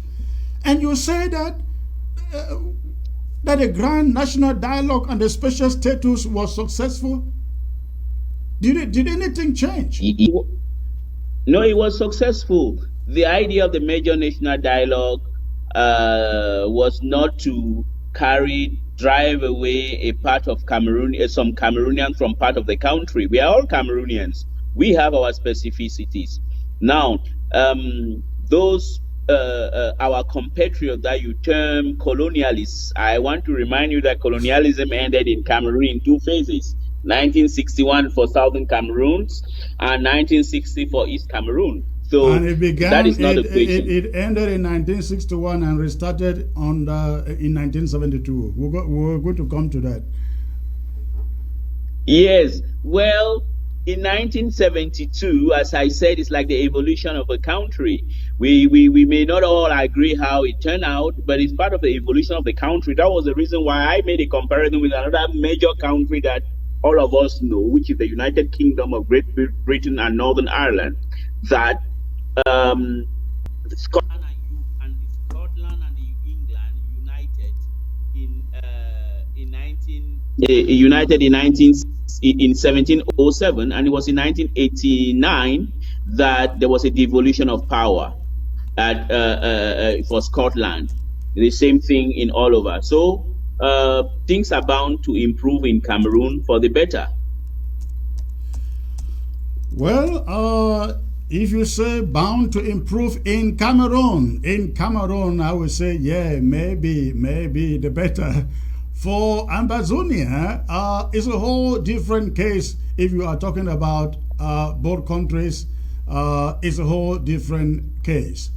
Let me remind you of something that you, Cardinal Toomey, and Agobala, and Dr. Munzu were trying to put together.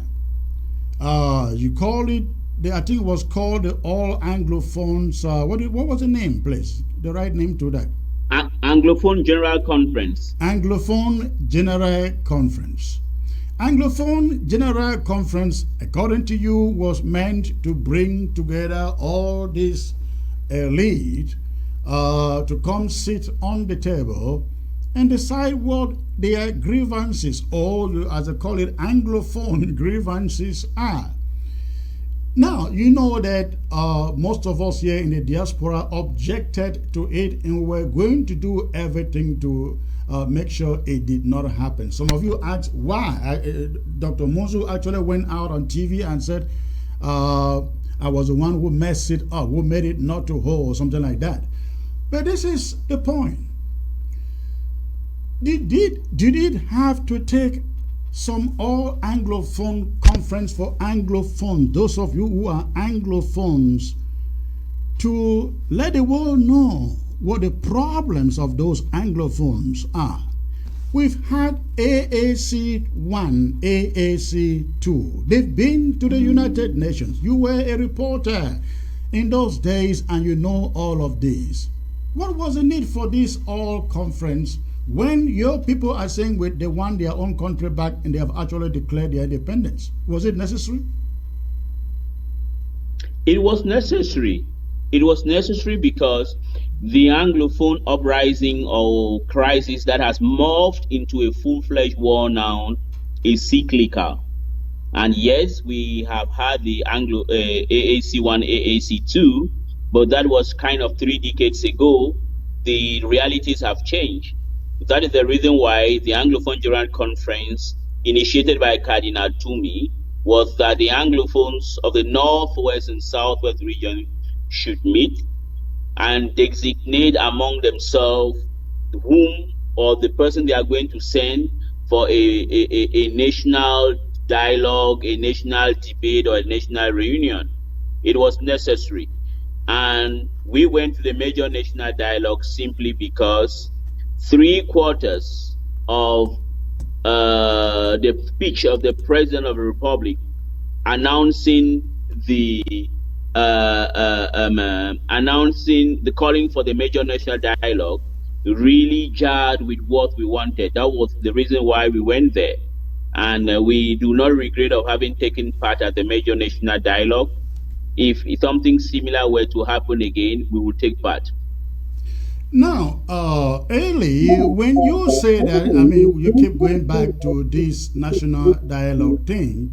If you say that the Grand National Dialogue was a success, you have put out tweets that are very contradictory to the statement that you make today. I'd like to read one of it to you. Look at this. You wrote, "Do security forces want this crisis to end?" It's a question I'm asking myself. From Nkwen to Bambili, you have 11 checkpoints, not checking car documents but collecting CFA 1,000 from transporters. From Bamenda to Indop, you have 18 checkpoints demanding CFA 7,000 from transporters. Eli, you tweeted this after the Grand National Dialogue. Is that the success of a Grand National Dialogue, that citizens are still harassed by the military and the police and the gendarmes in the manner you describe here? Oh yes, I understand. I tweeted it and I can tweet it again. Those are kind of peripheral problems which are inherent when there are problems in any country. And if you look at all the tweets, I even tweeted on the roads between Ekok and Bamenda, there are 23 checkpoints. In between those 23 checkpoints, there are 9 Amba checkpoints.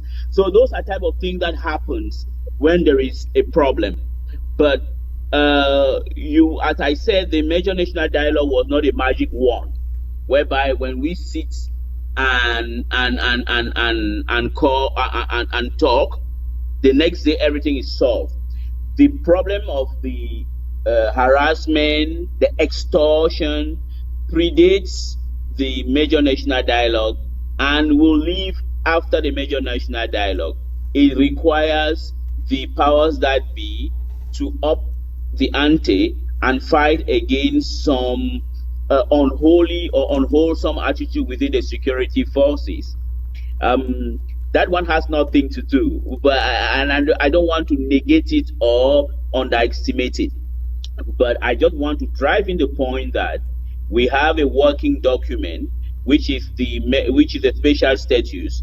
All of us should stand around it and use it as a working document. As far as people aspiring for independence is concerned, there is not going to be two independence again. The people of the Northwest and Southwest regions, formerly known as British Southern Cameroons, which became West Cameroon after reunification, opted for independence by reunifying with our brethren of East Cameroon. That is concluded.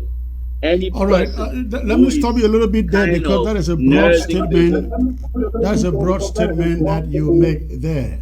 Do we have any document to prove this independence you're talking about? Have you seen any? You are a researcher, a reporter, a journalist. Have you come across any? Yes.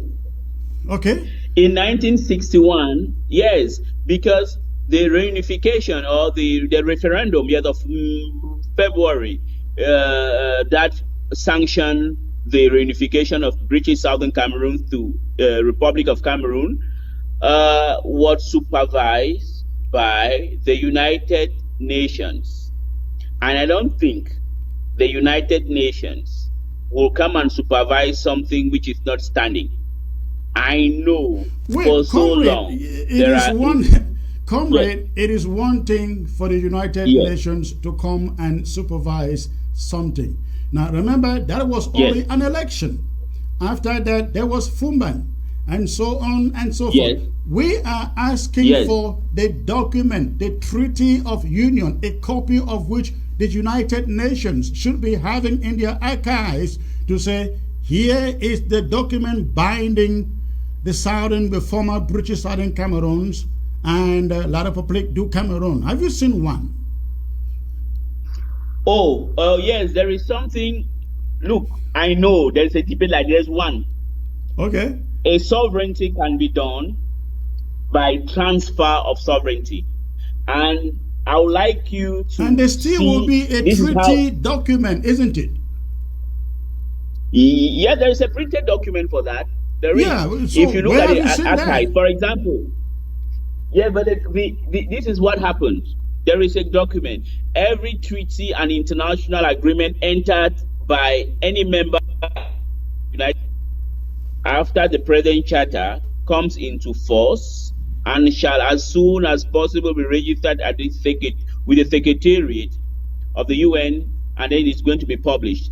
Because I don't think that argument, my brother, that argument where people, I think, not mislead our brothers and sisters into thinking that there is no document attesting this. No, there was a matter of exchange of letters. The Comrade, governor comrade, that is picking Yes. and choosing. That is picking Yes, and okay. choosing because Yes. yes, there was a plebiscite, and we saw the results of the plebiscite. However, Yes.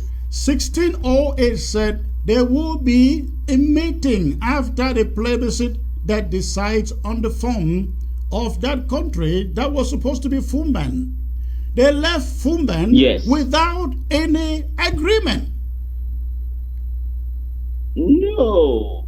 Yes. The agreement at Fumba, I don't. Well, but the agreement on the agreement The about the article form of of union, the articles of union were supposed to come out from Fumban. Nothing came out of it. That is why we are asking, prove that Southern Cameroons is part of French Cameroon. Okay. Fumban came out with what was called, out of Fumban came what was the Federal Republic of Cameroon. I don't think I'm wrong about that. We have the Federal Constitution of 1961 that came out of Fumban. Now, I know some people wanted that they should go back to the parliament in Boya and sign out something. But there was no point in doing that because, one, the plebiscite was done, the result was very clear, and then the negotiation in Fumban came out with a federal structure. What I think, by contrast, we can be arguing on was the foundation onto which this country was created. Has it been respected? Yes or no? If it has not been respected, how can we respect it? So I think on the idea of saying that there will be a divided, we hadn't got any independence. No, we have had our independence. I agree with you. We had our independence, which was then stolen between Fumban and 1972. You talk about the federal structure coming out from Fumban. You are very correct. Yes. Now, the federal structure still empowered the former British Southern Cameroons to their elected officials, to their parliament, to their prime minister, to every Anglo-Saxon institution that we had from 1954 in Delhi and the rest. But after Fumban and after 1972, everything vanished. La République du Cameroon either took it to Yaoundé and destroyed it, or they destroyed it back right there on the soil.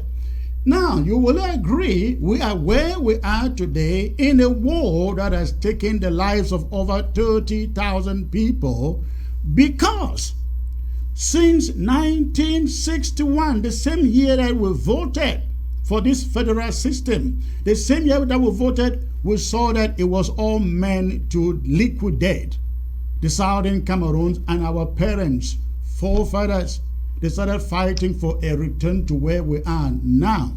Had La République du Cameroon looked back and said, these people are talking sense. They are making sense.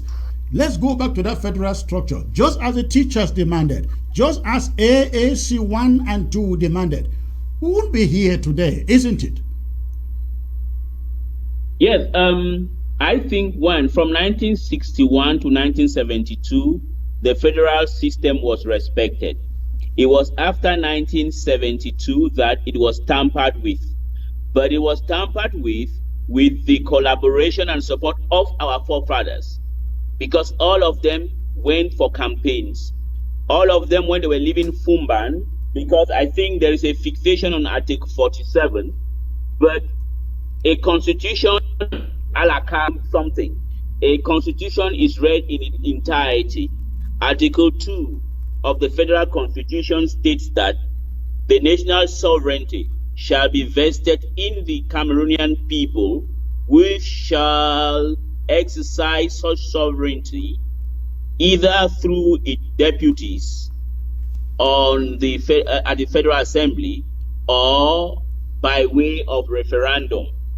If our forefathers really, there's something I don't want to say it, but if our forefathers read through that constitution properly, they would have understood that there is a problem along the line. But as I want to repeat again, that argument on 1972, it holds, it gives some credibility, but it doesn't warrant that it should be weaponized. Most of our forefathers or our fathers before the new group of power were not violent. They wanted to correct the historical wrong through peaceful and legal means. I think the Southern Cameroon National Council was not a violent organization. Stood for correcting the wrong through peaceful and legal means. And I think that's what we have to do. We have to do things peacefully. And if we do things peacefully, we will command the support nationally and internationally. You will concur with me today. I saw some excerpts of some of images at Balangi. People are no longer supporting the movement. I will stop you. I will stop you a little bit there. When you say our forefathers did not support violence, or whatever that you are trying to describe and referring to Balangi, let me ask you. After 60 years of those same forefathers saying, we want a return to federation, we want a return to federalism, and the Yaoundé regime is just intransigent, does nothing. Instead, they pick up guns against innocent protesters.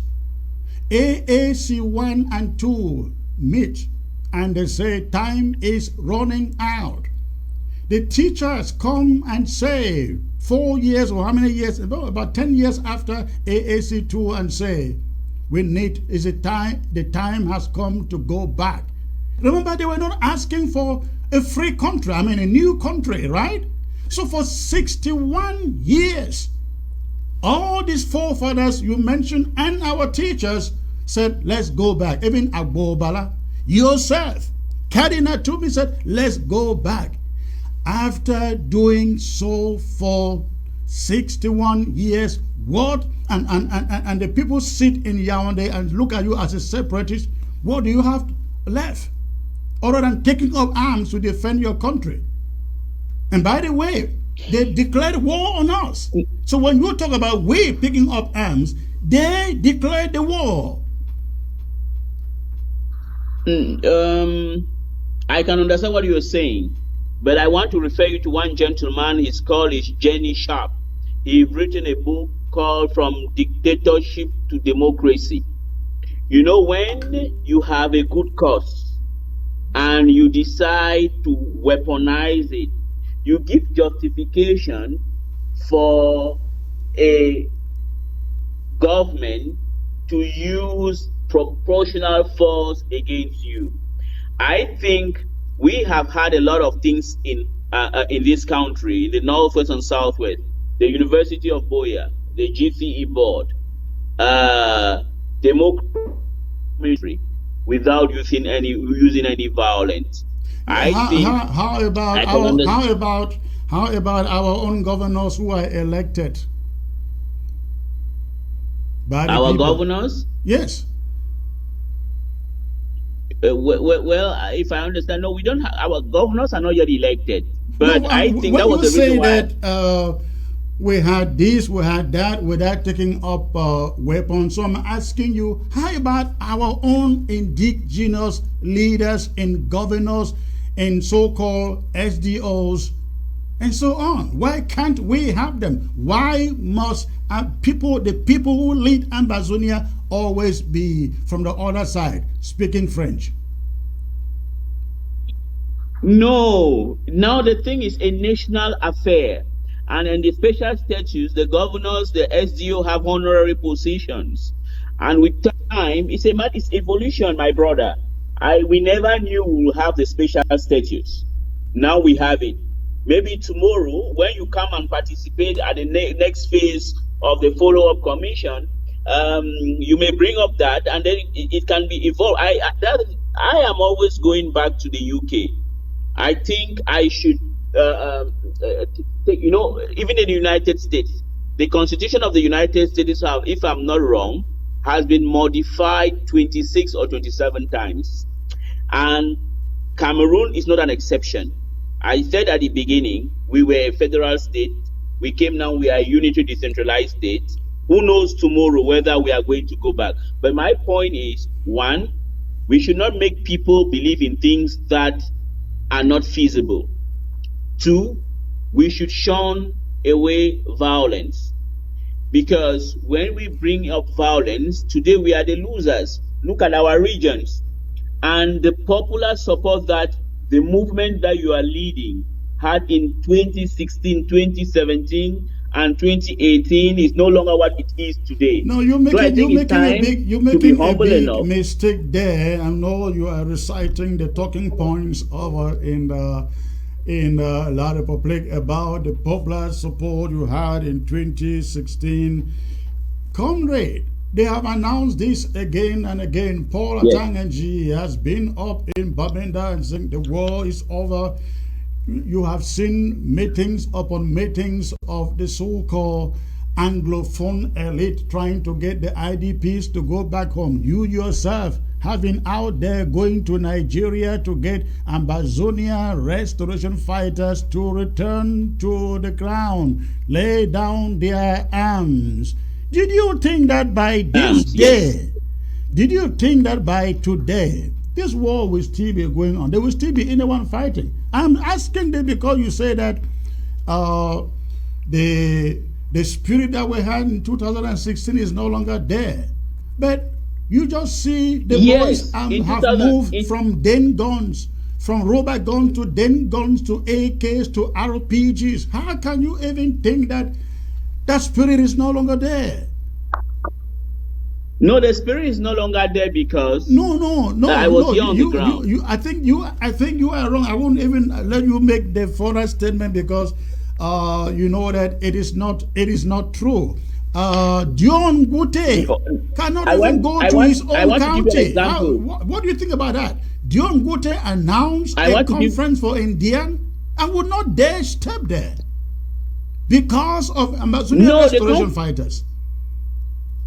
No. The conference took place. It was not intended for the prime minister to go there. It was for the Indian people, the ordinary Indian people who went and met to discuss about their future. The elites of Indian were not supposed to go there?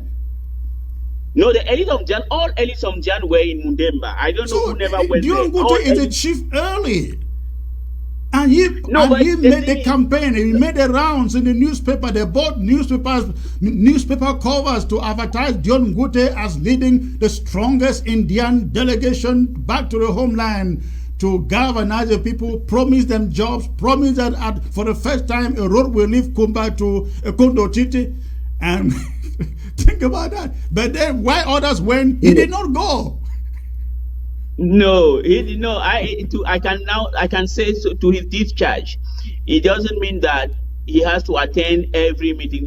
That meeting was a meeting of the natives or the people of Ndian who wanted to have a come together, and it was just very normal for them to talk about the chief, who happens to be the prime minister of the country. It is not because he never went there that it was a resounding success, and even most of the armed fighters attended because it was for everybody. I just wanted to come to one point about the support. What has happened in Balangi before, you don't need to put people under duress to do something. And what I want, as an enlightened person as you are, is to tell our people, we are the losers in all these things. One, we are making a mass exodus of our people into French-speaking Cameroon. In 5 years and 10 years' time, they will become francophones.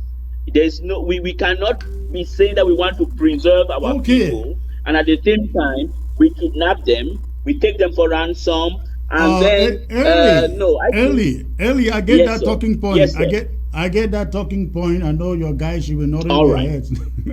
You are making the point now. Now, I see your avowed support for the Republic du Cameroon power over the southern Cameroons.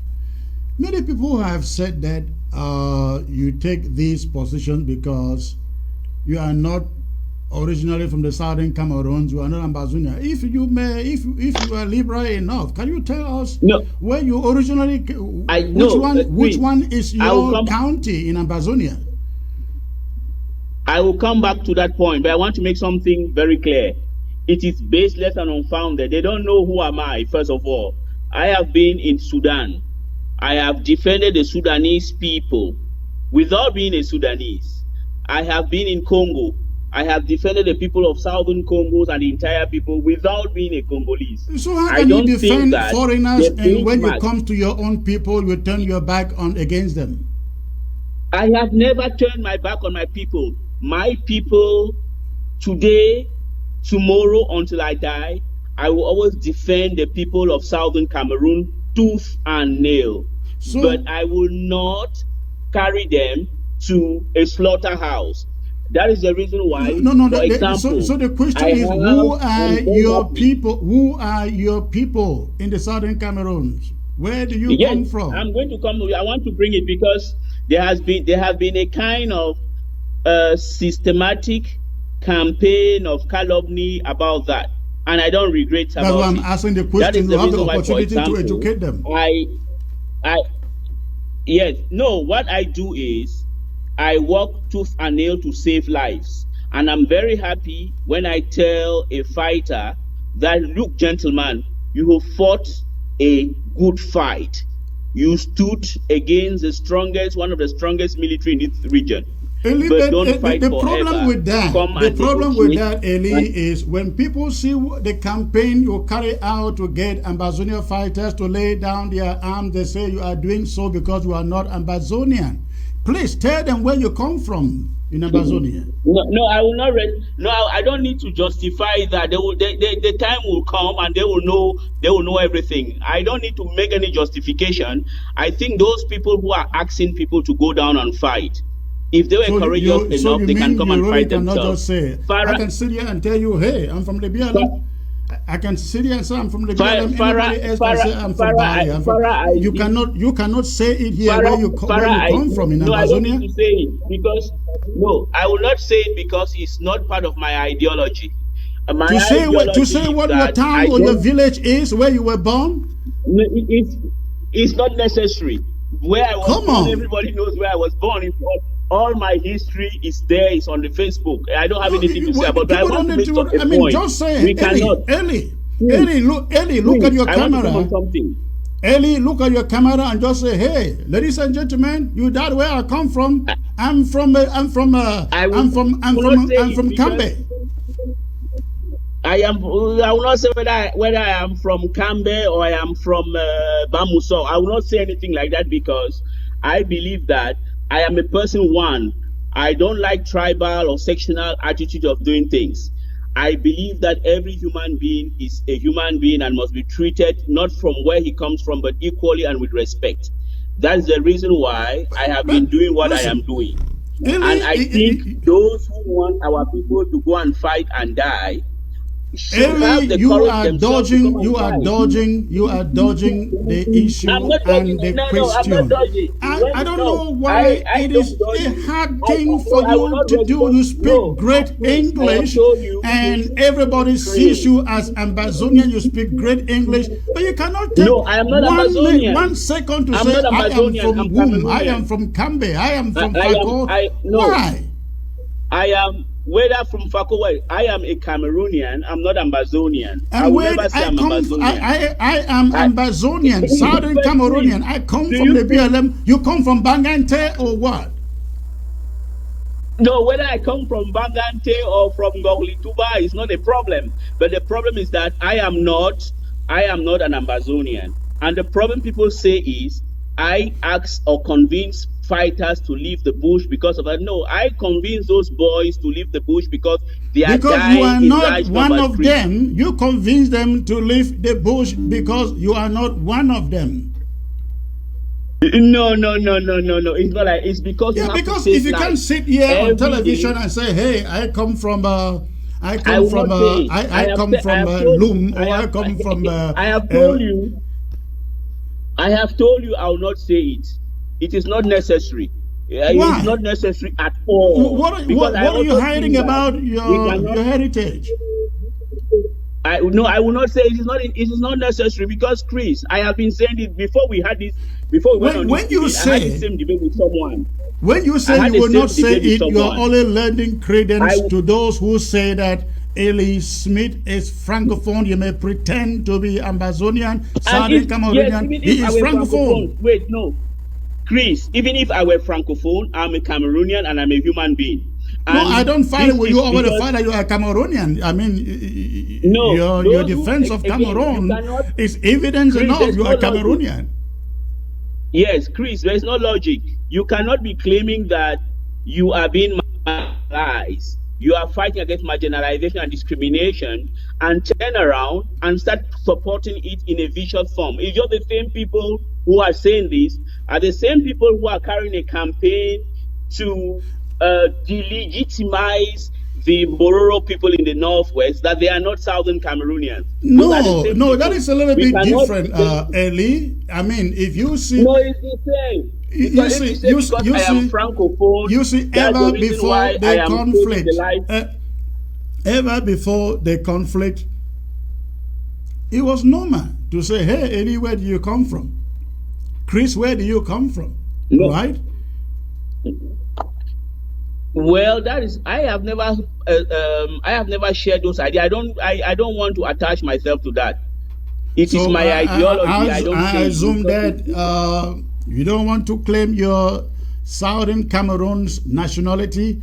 So even those who want to call you a federalist, you are not a federalist for Anglophones, as they will put it. You are just maybe a good Francophone who thinks that Anglophones deserve federalism, isn't it? No, listen. No, I don't think that is a kind of minor thing to stand around to be haggling around. I think we need to talk about serious things. And I repeat, I understand the pains and the disappointments of people who say, okay, why is it that he is trying to convince people not to fight? No, I do that simply because I see every day a number of young men and girls being killed, and no And so, right-thinking human being will accept it to be done. And so that made you to hide your nationality. Let's touch on one thing before we call it a day. I would like to show you an image here on my screen. I like to show you an image here. And ask you, do you know this lady? I've not seen the picture. Oh, this picture is right there in front of you. No, I've not seen it. The picture, Uh, the picture of the lady you see on the screen there. yeah, I'm just seeing on the profile. I cannot see her face properly, but if you could help me to tell the lady who is she, Okay. I'll know what to say. This image, the picture of this lady, I've forgotten the name. I actually have the name somewhere. But this picture was sent out by Success in Congo. And this is supposed to be the girlfriend of Colonial Prime Minister Dion Ngute. Uh, she was out in Nigeria leading a delegation to take back some Amba fighters back to Cameroon, just as we did previously with Success in Congo and the rest. Now, Success in Congo has made lots and lots of accusations against Dion Ngute, that Dion Ngute is taking money from the presidency and not giving their share of it. He is essentially the one standing on the way of progress, ending the war. I know that you work very closely with Dion Ngute. What can you tell us about this? What the allegation that Success in Congo is making out there against your boss? First of all, I am not aware of any allegation that Success is making. I know Success very well. He's a younger brother. I went to Nigeria to convince him to come to Cameroon, and he made a good choice to forgo the adventure he was following. He came back to Cameroon. He's a patriotic Cameroonian, but I'm not aware of You think any Success in Congo can enter declarations he has Cameroon made. today? Yes, he can come to Cameroon as freely as possible. He is a patriotic Cameroonian who came back and has also convinced some of his brothers who were misguided, some brothers and sisters who were misguided, to come back to the family. So he can always come back to Cameroon without any problems. Cameroon is open. And you yourself, Chris, you can always come back to your country. Well, you know, I rejected that country a long time ago. You know that, over 5 years ago, and Okay. we're never returning there. No, Now, early, let's but get to. the country needs people like you who are courageous.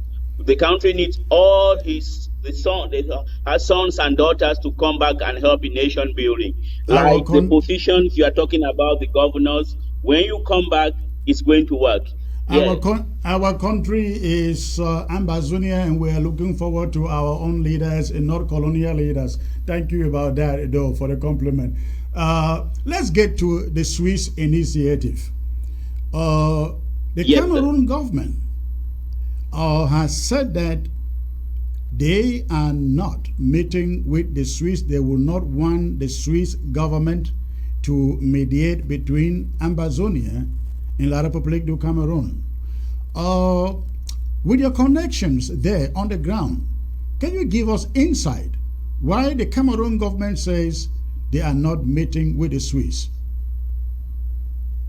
Oh, first of all, I think I tweeted. I don't know why I don't have that tweet. I said that Swiss initiative is dead and buried. The Swiss, I think they are boxing above their weight. And secondly, I have never Why seen is in it my dead life and as a buried? Is it reporter. attributable to the Swiss or to Cameroon refusing to be part of it? As far as I'm concerned, or as far as I know, the government of Cameroon is peace loving. The president of Cameroon in Paris made a mea maxima culpa in recognizing the error that they have committed. And they have since then they are firing all cylinders for peace to return, and they are doing their dialogue. And There is no reason why we have always the cardinal told the Swiss envoy, the Swiss ambassador, he is today in Brasilia. We are Cameroonians. We are 60 years old. We are matured enough. You can bring us together, but you don't need to be there. Why is it that the Swiss are always so interested in Cameroon? That's my question I've always asked myself. Comrade, when you say the Swiss are very interested in Cameroon, you got to know that Paul Biya is a Swiss citizen, so no doubt they are interested in Cameroon. But let me say this. When you talk about, this thing, Cameroon can take care of itself, I mean, haven't you guys come to the terms of the fact that there are two countries here that we're talking about, the Southern Cameroon and French Cameroon? That is history. We cannot refuse that there was an entity called Southern Cameroon, which has morphed 3 times. It morphed to become West Cameroon after reunification. Then later on, it became provinces of the Northwest and Southwest, and now the regions of the Northwest and Southwest. They have their specificities, and that has been addressed in what is called a special status. If anybody addressed that, remember, the Swiss will not be there trying to mediate, isn't it? I think the Swiss should concentrate about whether they will become members of the European Union or not, whether they are going to keep the money of the family of Vladimir Putin or not. They have other better things to do than wanting to nose into the internal problems of Cameroon. In the DNA of this country, we learn to solve our problems by ourselves. Not with Southern Cameroonians. Yeah, maybe in the DNA of La Republique du Cameroon, citizens of La Republique du Cameroon are not ambassadors. Southern Cameroon is not inclusive because it is long gone. No, Southern Cameroon became West Cameroon, and today it is the provinces of the Northwest or the regions of the Northwest and Southwest. Well, you are quoting history. You are quoting history, and you know that 5 years ago that was put to an end. You guys in Yaoundé can say no, it's a figment of their imagination, but I think you are seeing the reality on the ground. So let's get back to the Swiss. I guess you are saying that yes. Cameroon is determined. They are not sitting down with the Swiss to mediate. Well, I'm not a government official, but from what I know, no, but you speak very authoritatively. I speak with everybody, with the Swiss themselves. We may disagree, but I tell them my mind. And if they are honest, I told them that they should allow Cameroonians to solve their problems. And if they have not listened to that, what they have to do is that, for example, are they an element or a vehicle of peace? I have my doubts. What do you think they are? What do you think the Swiss are? I think the Swiss are like all imperialists and colonialists. They are interested in to have something in Cameroon. If there were people who were encouraging peace prior to the major national dialogue, they would have encouraged those who opted to go at Montreux to talk there to come to Cameroon or send their people. When you mention Montreux, you're referring to the CDN gathering there, right? Yeah, I think it was CDN, or prior to the CDN, there was a meeting that took place there. But I think between you and I'm not regretting it. I think the Swiss should mind their business. Right. Cameroon is not the Central African Republic. Cameroon is not Colombia. Cameroon is not Philippines. Cameroon is not the Democratic Republic of the Congo. Cameroon has its head solidly fixed on its shoulders and they are walking straight up. Yes, there is a problem, Again, and again, Cameroonians I can agree solve their with you problems. when you say Cameroon because Cameroon ends at the Mongol. Early, please, let me open the phones. We'll take a few callers before I let you go, please. Ladies and gentlemen, I will now open the phone lines. If you have a question, a comment for Ellie Smith, please, the phone lines are open for you to make those calls. You have the phone lines right there on the screen. I get the first caller here. Wow, okay, let's see. Hello. Hello. Hello, sir. Hey, yes, Mr. Chris. Good afternoon. Good afternoon, and it should be evening to you guys there. And thanks for accepting to come and answer some questions and talk with us Ambazonians. I have just a few questions for you. You may consider them. Again, let me introduce myself, Sebastian Barrico. These questions may look probably funny to you, but let me ask you. It is alleged that our president Ayok Tabe, that is locked up in Konenge, was allegedly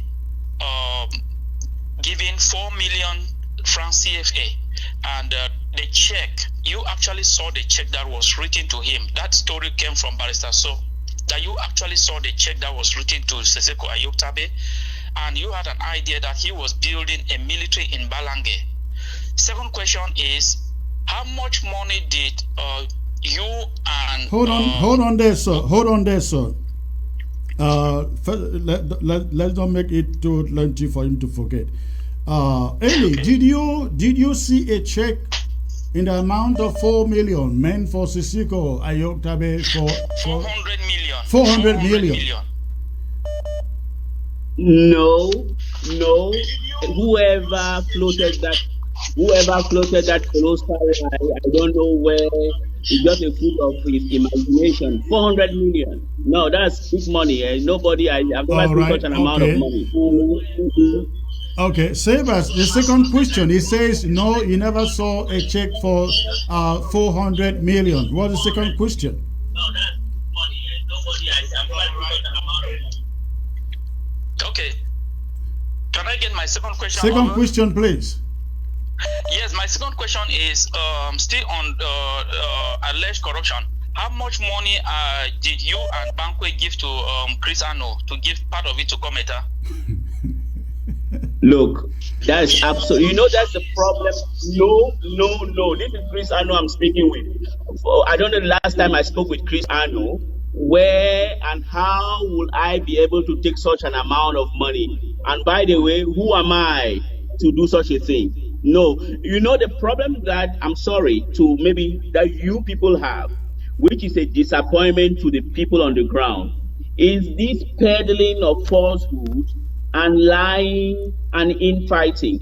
I have never given anything to Chris.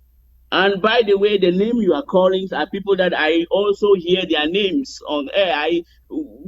Bankwi, everybody knows the security person. What business do I have to do with him? I think the problem of the persons who are saying that is that they just want to destroy the character of Mr. Chris Anu. And the reason why people down here are so disappointed. And I am encouraging you people to But Eli, nice ways of doing things. Eli, you understand where the caller is coming from, because there are deals in which you have been involved, either carrying money or carrying information to the other side. I don't know whether you watched the interview that I made with, what is the name of that lady? A white lady who said you were the middle person transporting money and making negotiations between La République du Cameroun, the Prime Minister Office, Bankui, and the ADF. Pure lies. Again, that white lady, I saw that interview. You know, that white lady is not very different from people who think that they want to. You know, I have been accused of many things. I am many things to many people. Some people read only on the back of the book, they have not read the book in itself. These lies. I have no dealings with anybody whatsoever. I have not given weapons to the ATF. I have not given weapons to anybody. If I had that type of money, did you I am negotiate being any accused of, I between would have been in Yahweh Bahamas. and the ADF? Did you ever get involved with some negotiations? No, I have never. My objective is what I can say without any shame, and I'm proud of, is that I work every day to take the boys out of the bush. Fine, but to take You money were to do in whatever. Nigeria. No. You went to Nigeria when Sisiko was picked up. Is it? No, when Sisiko was picked up in Nigeria, I wasn't there. I wasn't there. At what I time wasn't in did you go to Nigeria. Nigeria? Was it when you were trying to get the fighters to Ground Zero? Yes, I've been going to Nigeria regularly, but the only time I went to Nigeria is when I went to convince General Nambere and Success and the other fighters to come to Cameroon.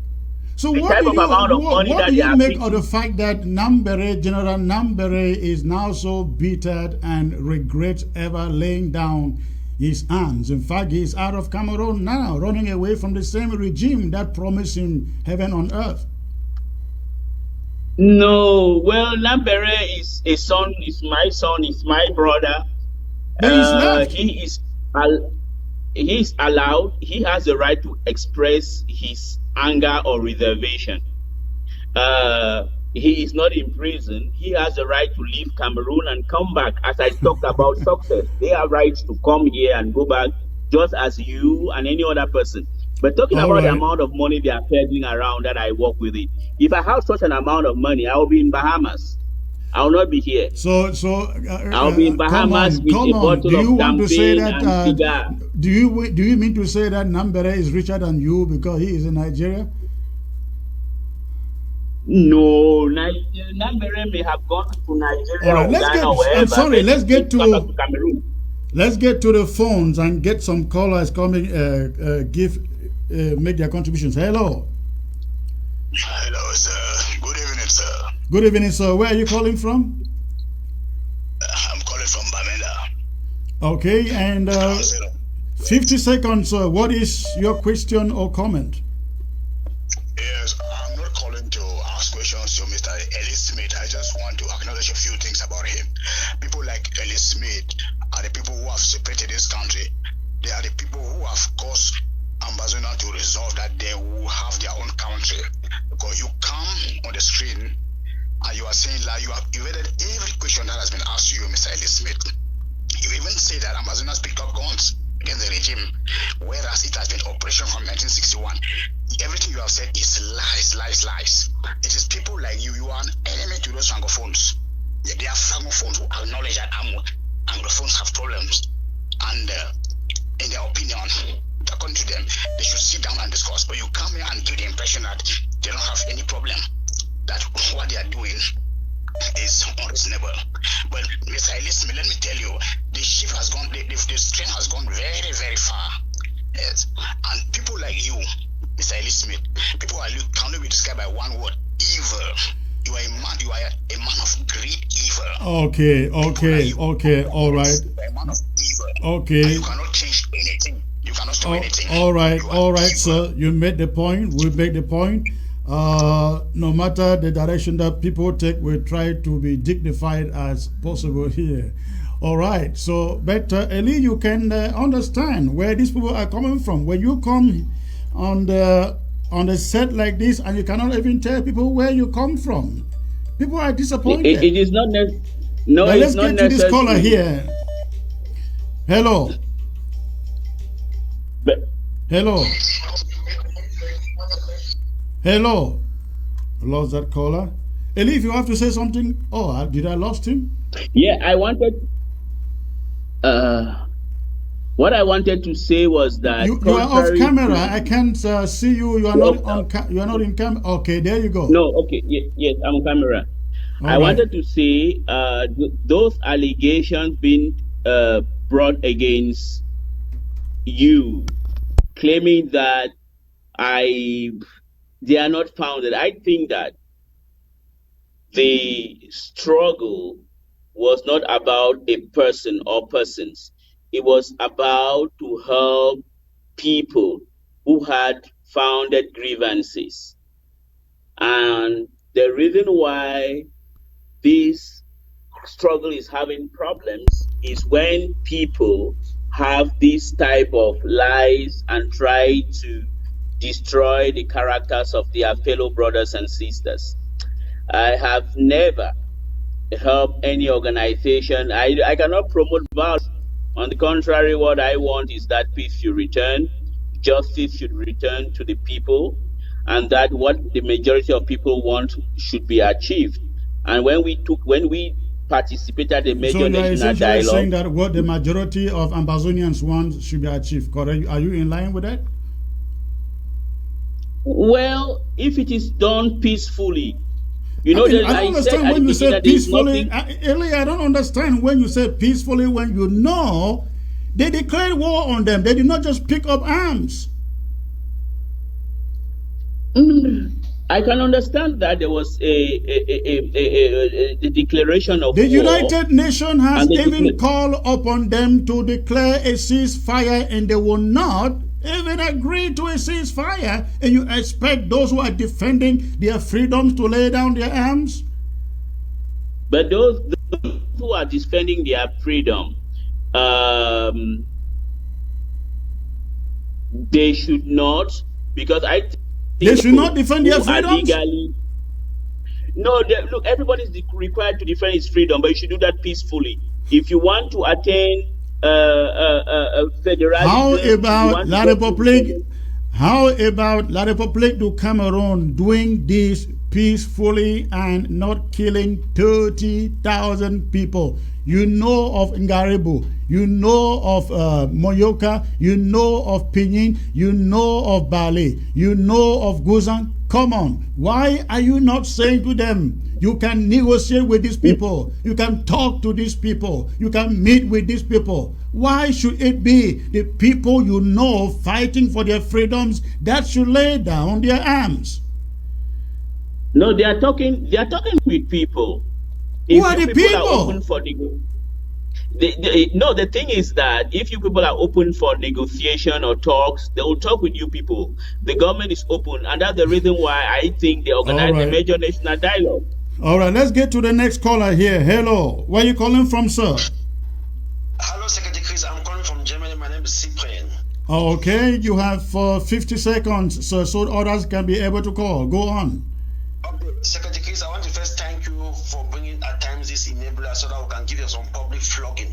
So my question goes to Mr. Ellis Smith. Mr. Ellis Smith, you claimed some minute ago that the Amazonian struggle has become unpopular. And this is my question to you.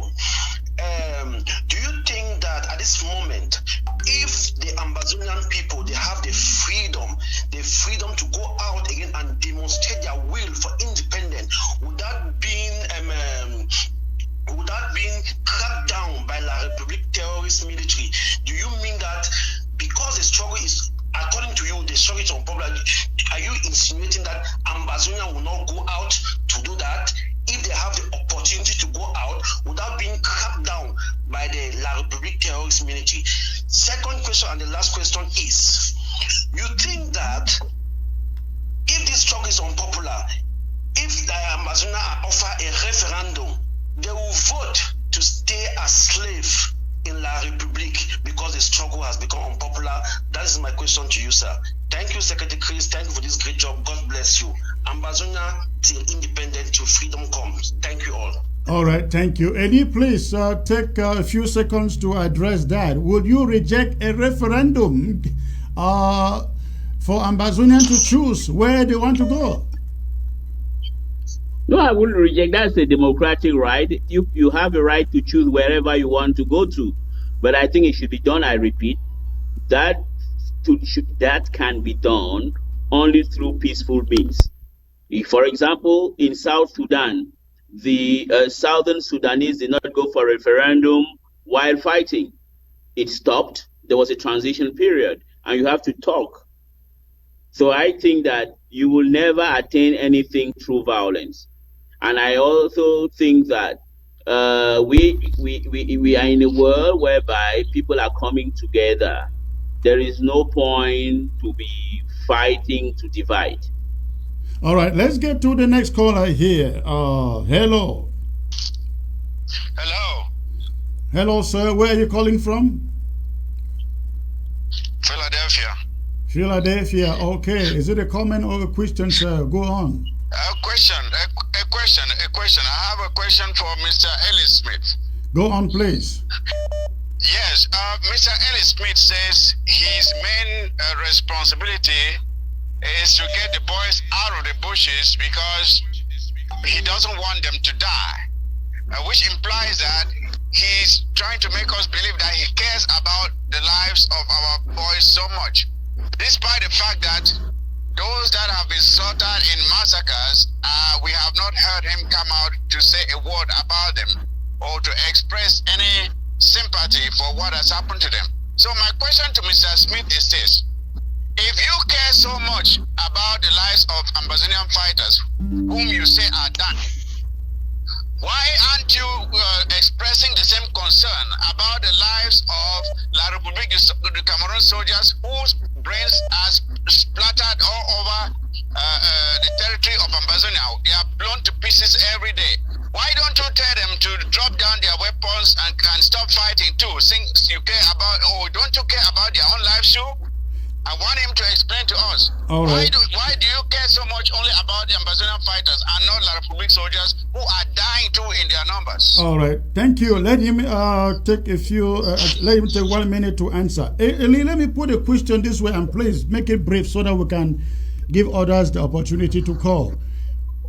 If you are so concerned about this war and the killings, why are you not saying to Cameroon, please call back your soldiers to the barracks? Are you not concerned about the death of Cameroon soldiers? Well, I'm concerned about the death of every human being. And the problem of asking the soldiers to withdraw is simply because you are not here. Once the soldiers withdraw from a locality, there is chaos. There is one example in Kimbo. That was in 2017, if I'm not wrong. People came, made pressure that they should withdraw the military. And the bishop, he's alive. You can call him and ask him, Bishop Nkea. He was a bishop, now he's an archbishop. They went and pressured the senior divisional officer to withdraw the soldiers. Immediately the soldiers withdrew. A motorcade of Ambazonian fighters came and wreaked havoc in those areas. The military are there to support. I'm not trying to say the military, they are perfect. They do commit some problems, some atrocities, and which is not unique to our own soldiers, but they are there to support the people. If they were not there, I don't know. I don't get it when you say they are there to support the people, and yet we are seeing Ngarebu, we are seeing Pinyin, we are seeing Guzan, yes, we are seeing Bali, yes, we are seeing Keke. Good. I mean, how do we say that the military are there to support the people? Baby Mata, the children in Kumba. Yeah, but what?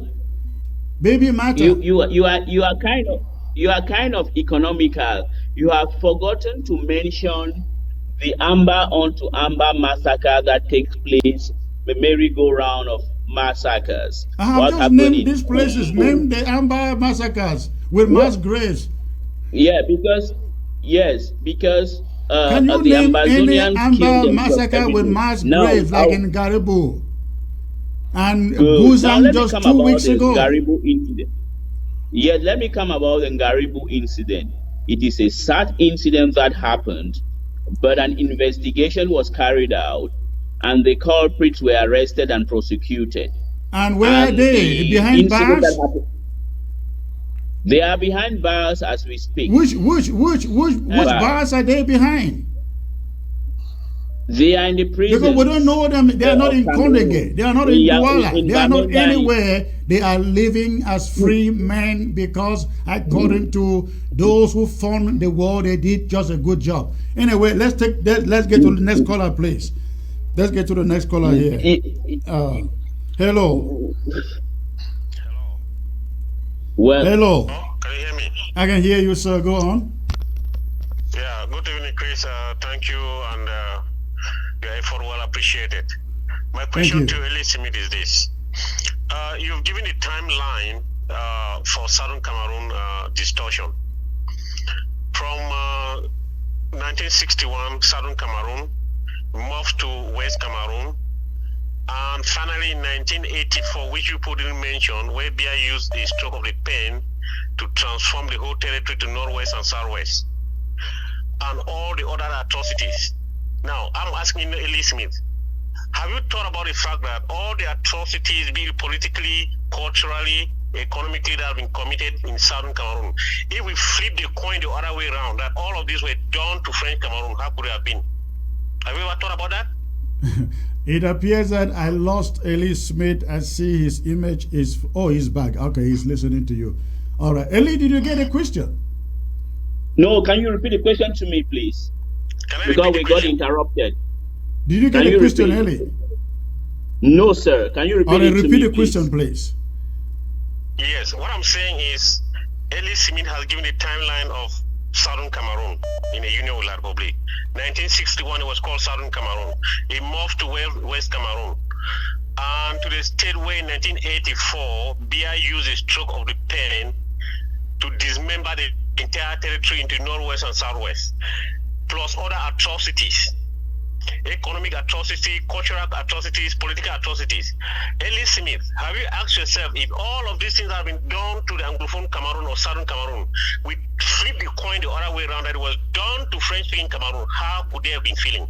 Have you ever thought about that? All right, Eli, I hope you heard that. Go ahead, please, and try and answer. Thank you for the call. Thank you. Yeah, but there's one final part I did not hear. I heard about the changes that he said, but the final question, I did not get it. What did he say? The final question was Cameroon kept on changing the Southern Cameroons in 1961 from federation to unitary state, and then finally 1984 it became Northwest and Southwest. What if the coin was flipped over and this was Amba, Southern Cameroon, doing it to French Cameroon? Would you support it? No, I will not support it. I'm a legalist. I have always said that, and I repeat it here without fear or favor of anything, is that the root cause of what we are having today is the end of the federal system in 1972. I'm also mindful that the president then was very skillful. He exploited the loopholes in the Constitution of 1972 to do it. And I believe in the fact that the laws should be respected, and that most crises that we have in Africa today, Sudan, Ethiopia, Somalia, is almost always because the fundamental laws of those countries have been tampered with.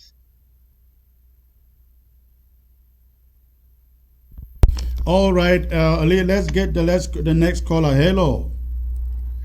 Hello, sir, Mr. Chris. Yes, sir. Where are you calling from? I'm calling from the US, sir. What state? I really want to thank you for much of the efforts that you've been doing, but I have a question for Mr. Eli Smith. And before my question comes on, I really want to let him know that when the president was in France, are you getting me, sir? Yes, sir. 5 on 5. Go on. When the president was in France for the Paris Peace Conference, he made a statement that we are very much aware of the history of our country. And as a matter of fact, we the Amazonians, we have we have a well-equipped knowledge of our country. But my question goes thus: why all this while, for about 5 years today, Mr. Ellis Smith was one of the elites that stood, when the war started, to try to communicate, from the standpoint of the heartbeat of the people. But from the way he speaks, he is not speaking like someone whom the people trusted. And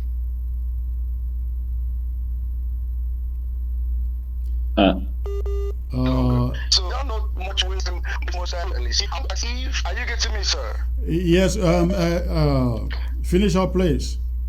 I want to ask him if all this while that he has been struggling to Well, your network is not good, sir. Your network is not good. Let's take the last caller and we call it a day. Let's get the last caller and we'll call it a day. All right. Hello. Hello. Hello. Hello? Yes, sir. Where are you calling from, sir? I can hear you. I'm calling from Pennsylvania. Okay, and what is your question or contribution? Okay, thank you. Mr. Ellis Smith, thank you for bringing him over. So, Mr. Ellis Smith, this is somebody that when during the early days of this revolution, he was one of those voices that spoke a lot of sense over the television stations, prime times in Cameroon. My question to him is, what happened? What happened to him that now he's speaking at both sides of his mouth now? And we noticed that there are some audios out here that Ellis Smith was calling fighters during the National Grand Dialogue. So, I was sending money for them to come to the dialogue. My question to Ellis Smith was that if you were genuine in what you were doing, why do you have to coerce fighters the way you were doing and doing it covertly if you knew that you were doing the right thing? And then my third question is, can you be sincere here to tell us how much money, how much are you on a contract with the government? Because the change from who you were to what you are today speaks a lot of volume. And the last question is that I think I'll just leave it like that. Thank you. All right.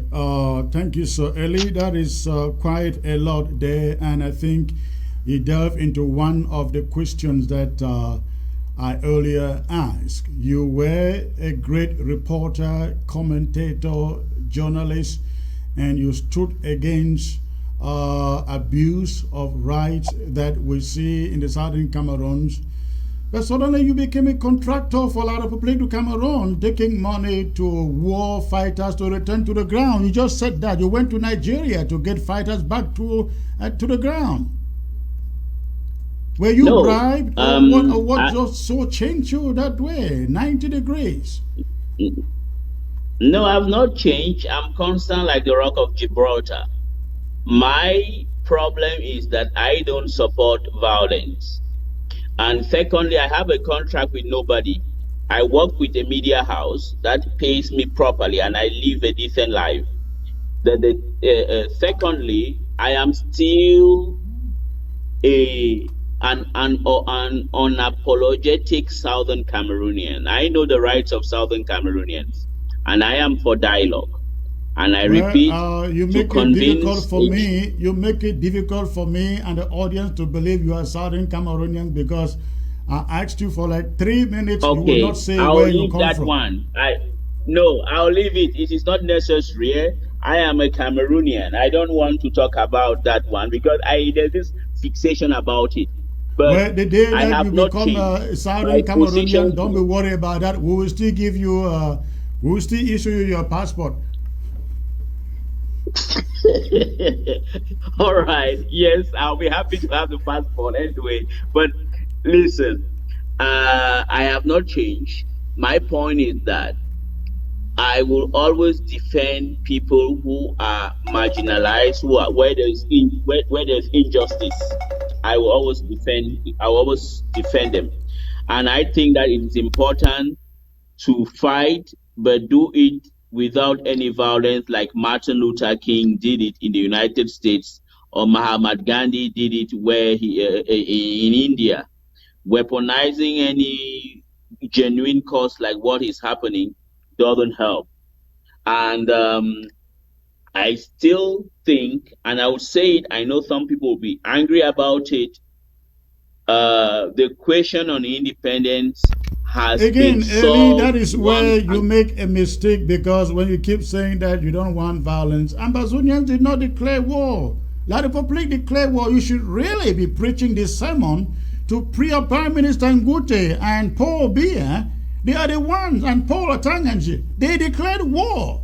Ambazonia did not declare war. When you talk about violence, please reach out to them. Let's get the last caller here and we'll call it a day, please. Thank you. Hello. Look at what is happening. Okay, yes. Hello, Secretary Chris. Good afternoon. Good afternoon, sir. Where are you calling from? I'm calling from the great state of Indiana. I just have one question here for Mr. Eli Smith. Okay. After listening to him today, I begin to understand why sometimes they call us like we're fools. If he thinks this country is one Cameroon, and as he was talking from the beginning, why would the military be burning houses of other Cameroonians? And they are there that they are trying to protect the people. Where would the people go if in case this war is over tomorrow? If you are burning their homes, it means you are telling them you are not Cameroonians, you guys need to go. So he needs to just tell us exactly what the mission is, that he is working for the Republic, trying to tell us that we are one Cameroon. But when they are burning houses of innocent people and telling them you guys need to leave.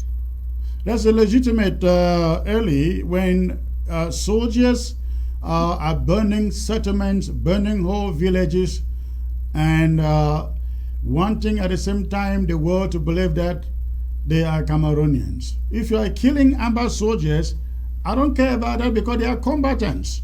But burning harmless, armless homes with people sleeping in there, how does it even make sense to describe such people as brothers?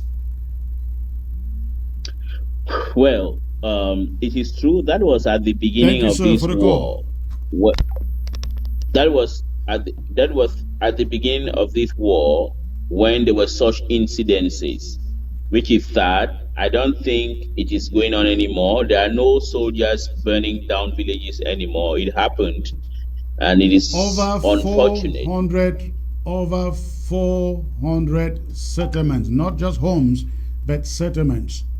How do you even say that the people who did that are brothers? And none of them have been punished. You know that. And you expect when they burn. Let me give you a practical example. Eli, I don't know whether you know this. You know that I no longer have a family home in the BLM, right? How do you expect me to see those who burned our memories of yesteryears to see them as brothers? Think about it. When I can no longer go back home, I could not even bury my own father at home. You think that you truly see them as these colonial officials as brothers? It is rather unfortunate what happened. When there will be a time whereby those who did those kind of things will be brought to book and punished. But that doesn't mean that you are a Christian, Chris. It is not because I wrong you, you have to wrong me in return. How do you punish them, comrade? How do you come to that time where they have to be punished, when you cannot even agree to go to a dialogue table, negotiation table, when you cannot even punish those you have in your custody, those who caused a massacre in Garebo?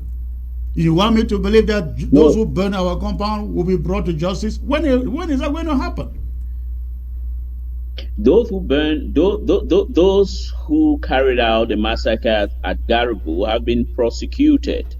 It's just the same as there was an incident that happened in Bamenda where a trigger-happy police officer shot a girl. He was arrested and prosecuted. It is true when there are incidences like that, it happens. It's unfortunate. And it's not just the preserve of the Cameroonian security forces. Look at what the U.S. forces did at Abu Ghraib, and look at what they did in Kabul. But which means that it can happen. But my point here is very unfortunate for your case and others, and I am pained at that. But we think we are all brothers and sisters. The solution is to dialogue. The solution is to make concession, well, and that can only come when there is love. You call dialogue, and dialogue hasn't come. Your people don't want to come to the dialogue table, and so no, the war continues. They are willing to come.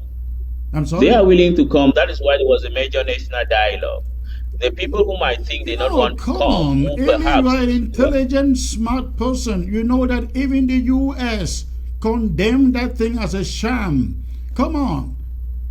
Well, but anyway, I want to appreciate you so much for coming on board to take some of these questions. Unfortunately, you are only an advocate out there and maybe a contractor too. You really don't have the solution to these problems. But I want to thank you for coming and taking the little hit, and I hope that we can do this again some other time. Thank you for showing up, sir. Thank you too for having me here. It also shows that you people have matured up to have someone who has a different or contradictory voice. I really appreciate it, and I think we need to continue talking, and we will have a solution to our problems one day. Well, thank you very much. I really appreciate that. I look forward to talking with you again some other time. You have a good night, sir. Thank you. All right, ladies and gentlemen, that was Ellie Smith. Ellie Smith coming in to respond to a few burning questions of the day. I think he's giving us a little insight as to how the minds in La République du Cameroon are thinking when it comes to mediation, when it comes to dialogue, when it comes to laying down arms or ceasefire, many of these things. And unfortunately, I am really disappointed that Ellie Smith could not just take 50 seconds to say he is Ambazonian from so and so county. I pressed on him for about 2 to 3 minutes to know where he hails from in Ambazonia. Ellie Smith could not. He avoided it. He argued it. He pretended it is not necessary. But again, that is only if you were out there doubting who he is. I think after watching and listening to him, you can truly say Ellie Smith is not Ambazonian, is not Southern Cameroonian. He is Cameroonian, as he kept on saying. And so we are not surprised when he lead campaigns out there to go to Nigeria to seduce our fighters to lay down their arms and go back home. I hope you got something out of that. Ladies and gentlemen, thank you very much for tuning in. Ground Zero, thank you so much for tuning in. I wish I could take more calls, but I cannot. Remember, lockdown continues tomorrow through Friday, ending 6 p.m. on Friday. Please, things will not look good out there. Please don't step out and get killed by a stray bullet. Stay home. Your children going to school, let them stay home throughout the week. No common entrance this week. Nothing. Any vehicle seen outside will be considered vehicle remaining to French Cameroon forces, and If it is shut down and you are in there, you would have nobody to blame. Again, thank you so very much for tuning in. I look forward to coming back here later in the week, possibly on Wednesday. But remember, I got some good news that I will be bringing to you on Friday when we launch ABS special fundraiser. I really want to appeal to you out there. If you appreciate what ABS is doing here, please join the broadcast on Friday. Support support ABS with your $50, $100, $500, $1,000. We mean on taking ABS to the next level. So please, I look forward to seeing you on that very special fundraiser on Friday. I probably will be back before then, but I want to thank you, for tuning in and staying put. God bless you all. Stay safe and look forward to being back. Good night.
You have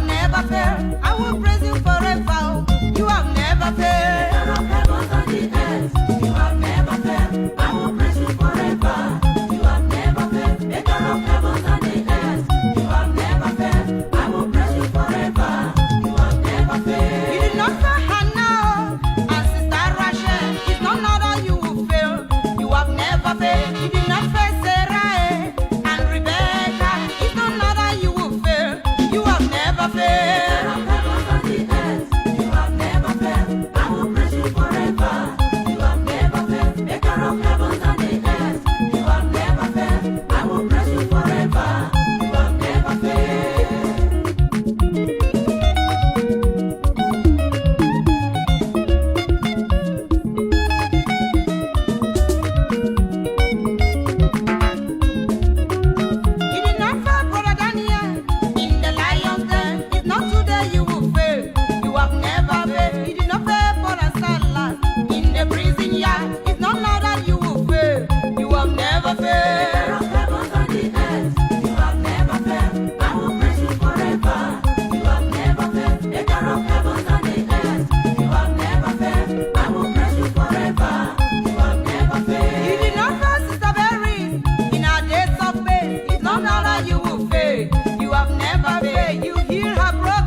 because you get your day. I get my day, you too get your day. I get my time, oh, you too get your time. Everybody gets the own day where God go bless me. And so when my day breakfast, I beg no jealous me. I get my day, you too get your day. I get my time, oh, you too get your time. Everybody gets the own day where God go bless you. And so when your day breakfast, I no get for jealousy. As they no be born me and you for the same day. Now so me and you, we get with different day for blessing. If God he bless me today, no vex with me. No gossip me, no talk against me. Come for my house, come join me celebrate. Because when God he bless you too, we go join you celebrate. I get my day, you too get your day. I get my time, oh, you too get your time. Everybody gets the own day where God go bless me. And so when my day breakfast, I beg no jealous me. I get my day, you too get your day.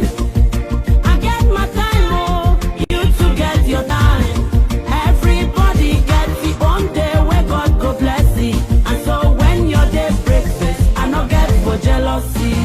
If God give me motor, or he give me piggy, or he give me money, or he give me husband, or he build me house, no vex with me, oh, no talk against me, make you not jealous me. Just no say, now my time for God for bless me. Because when your own day come, people go join you celebrate. I get my day, you too get your day. I get my time, oh, you too get your time. Everybody gets the own day where God go bless me. And so when my day breakfast, I beg no jealous me. I get my day, you too get your day. I get my time, oh, you too get your time. Everybody gets the own day where God go bless you. And so when your day breakfast, I no get for jealousy. The fact say God delay, for bless you my brother. The fact say God delay, for bless you my sister. Make you no hurry, because if you hurry for life, you go fall for bid way, you no go fit for come on. Get patient for this life where you dey live. Make you no hurry, because your time for blessing they call. Be patient with God, because God must bless you. When your day for blessing come, people go join you celebrate.